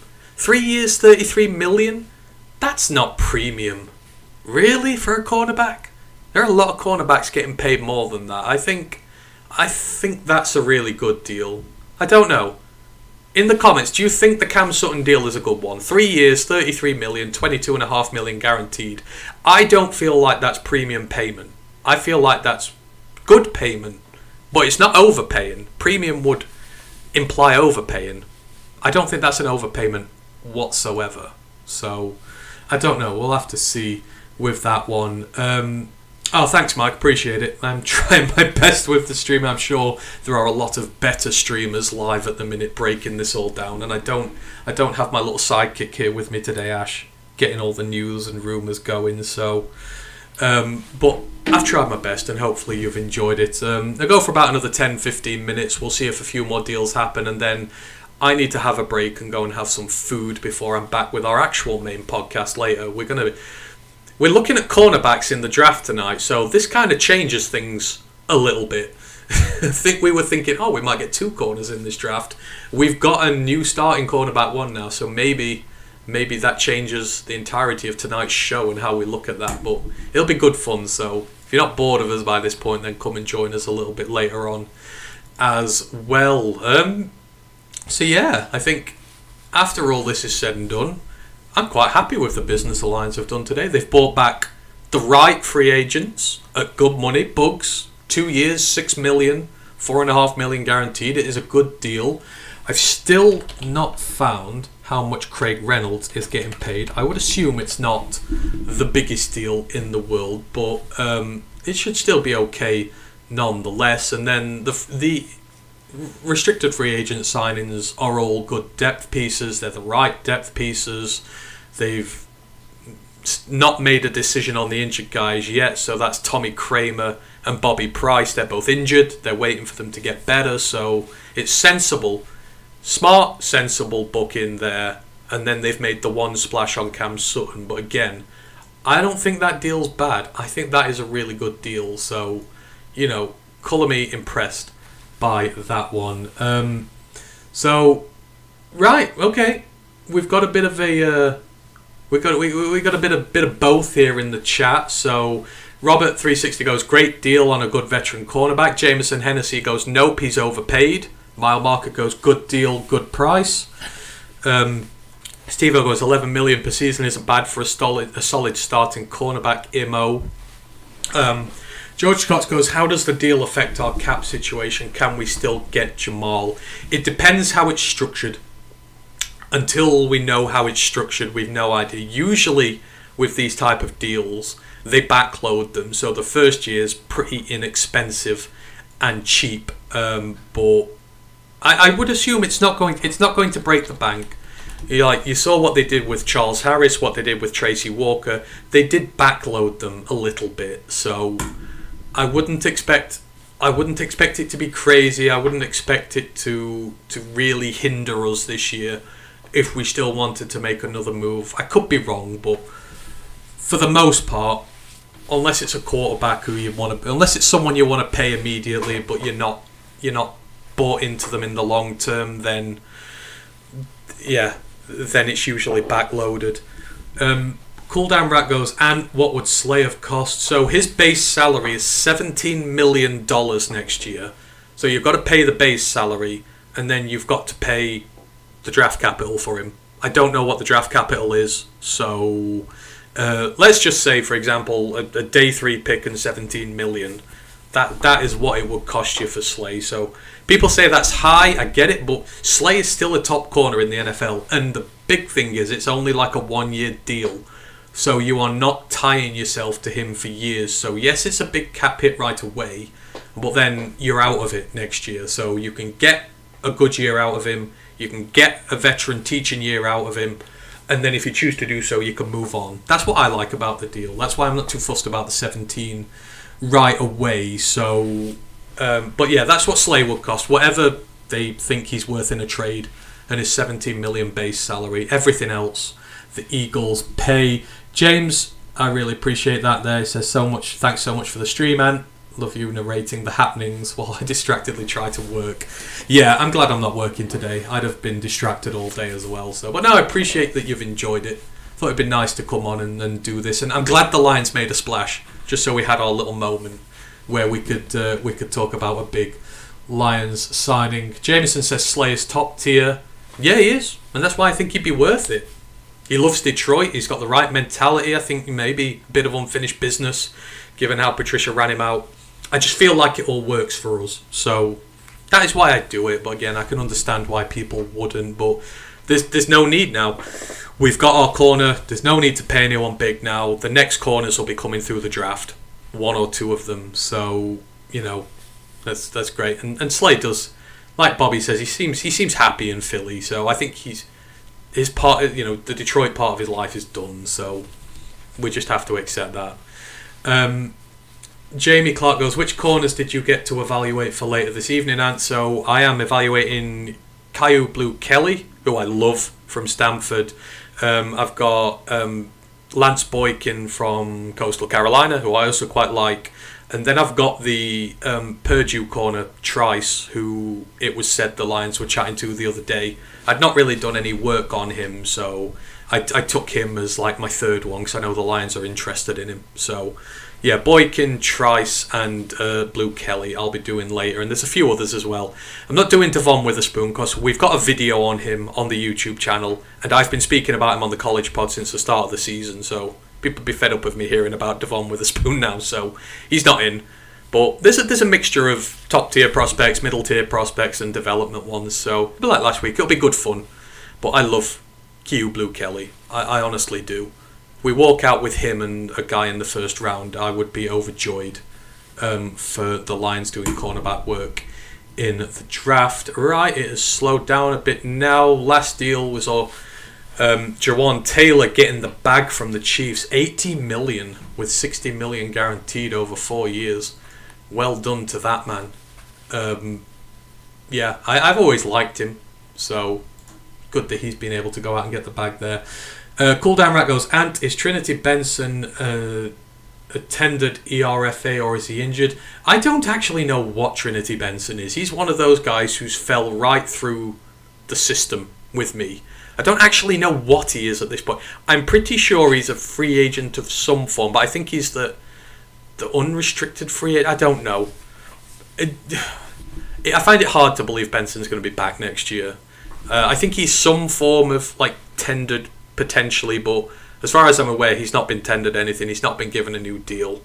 He's probably going to end up in camp battling it out for a late wide receiver spot. So, yeah, that's it. Yeah, I'm meh on Benson. I think that is the point there. Steve O goes, Jamal is testing the market or he would have signed already. I don't think the Lions are going to try and beat his best offer. No, and I don't. And I think this is the thing, because some people are a bit miffed that these guys like Commish are going to go out and test the free agency market before coming back to us, almost like, well, we want to get out of here, but we couldn't, so we're going to come crawling back to you. I don't look at it that way. How I look about it with the free agents, with Commish, with Jamal, with Anzalone, we are a player-first organisation. We are now. We are all about the players, their development, all about them.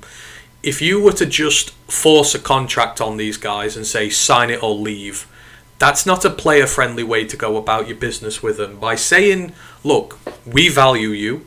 This is the deal we want to give you within the frame of what our cap will allow. We value you this, but what we're going to do, you can go into free agency, and if you wish to explore other options and someone is willing to pay you more, we can totally understand why someone will pay you more. Go and get your money. That is fostering a good player culture. I know it sounds weird by letting them go, but then they will go away and they'll be like, look, the Lions, they were all about us. They're all about the players. It will entice people to come here. So by allowing them to go and test the waters, I mean, if someone wants to pay Commish like $8-9 million a year, we're clearly not going to do that because one, it's not in the cap, and two, maybe it's a little bit of an overpay. I don't know, but if someone came in and paid him $8-9 million a year, I would wish him well for everything he'd done for us, and I would be extremely happy for him. If someone doesn't want to pay him that, and they're offering what we are, and Commish is like, well, I want to stay in Detroit, they're giving me the deal that everyone else is, I'm coming back to Detroit, I'm 100% fine with that. I have no issue with guys going out trying to get the money.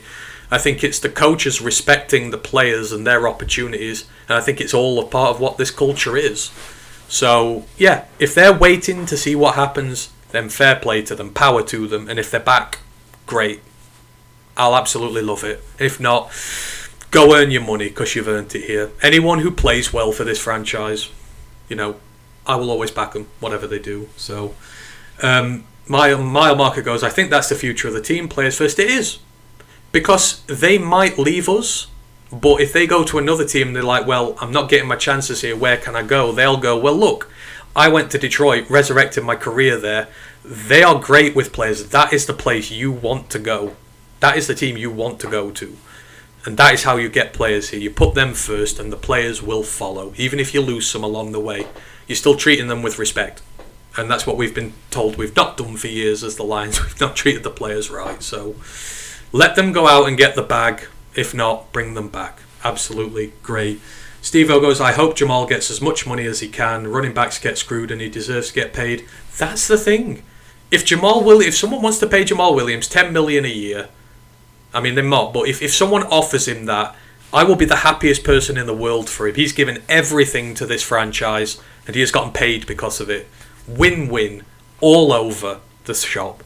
So there we go. I absolutely love that if he does. So that's why we're waiting on some of these guys. They're just going out and testing. And again, zero problem with that. Steve O goes, I'm a big fan of Illinois' whole secondary in the draft. Martin Brown and Witherspoon would all help the Lions. Yes, and you get a little bit of something different with them all.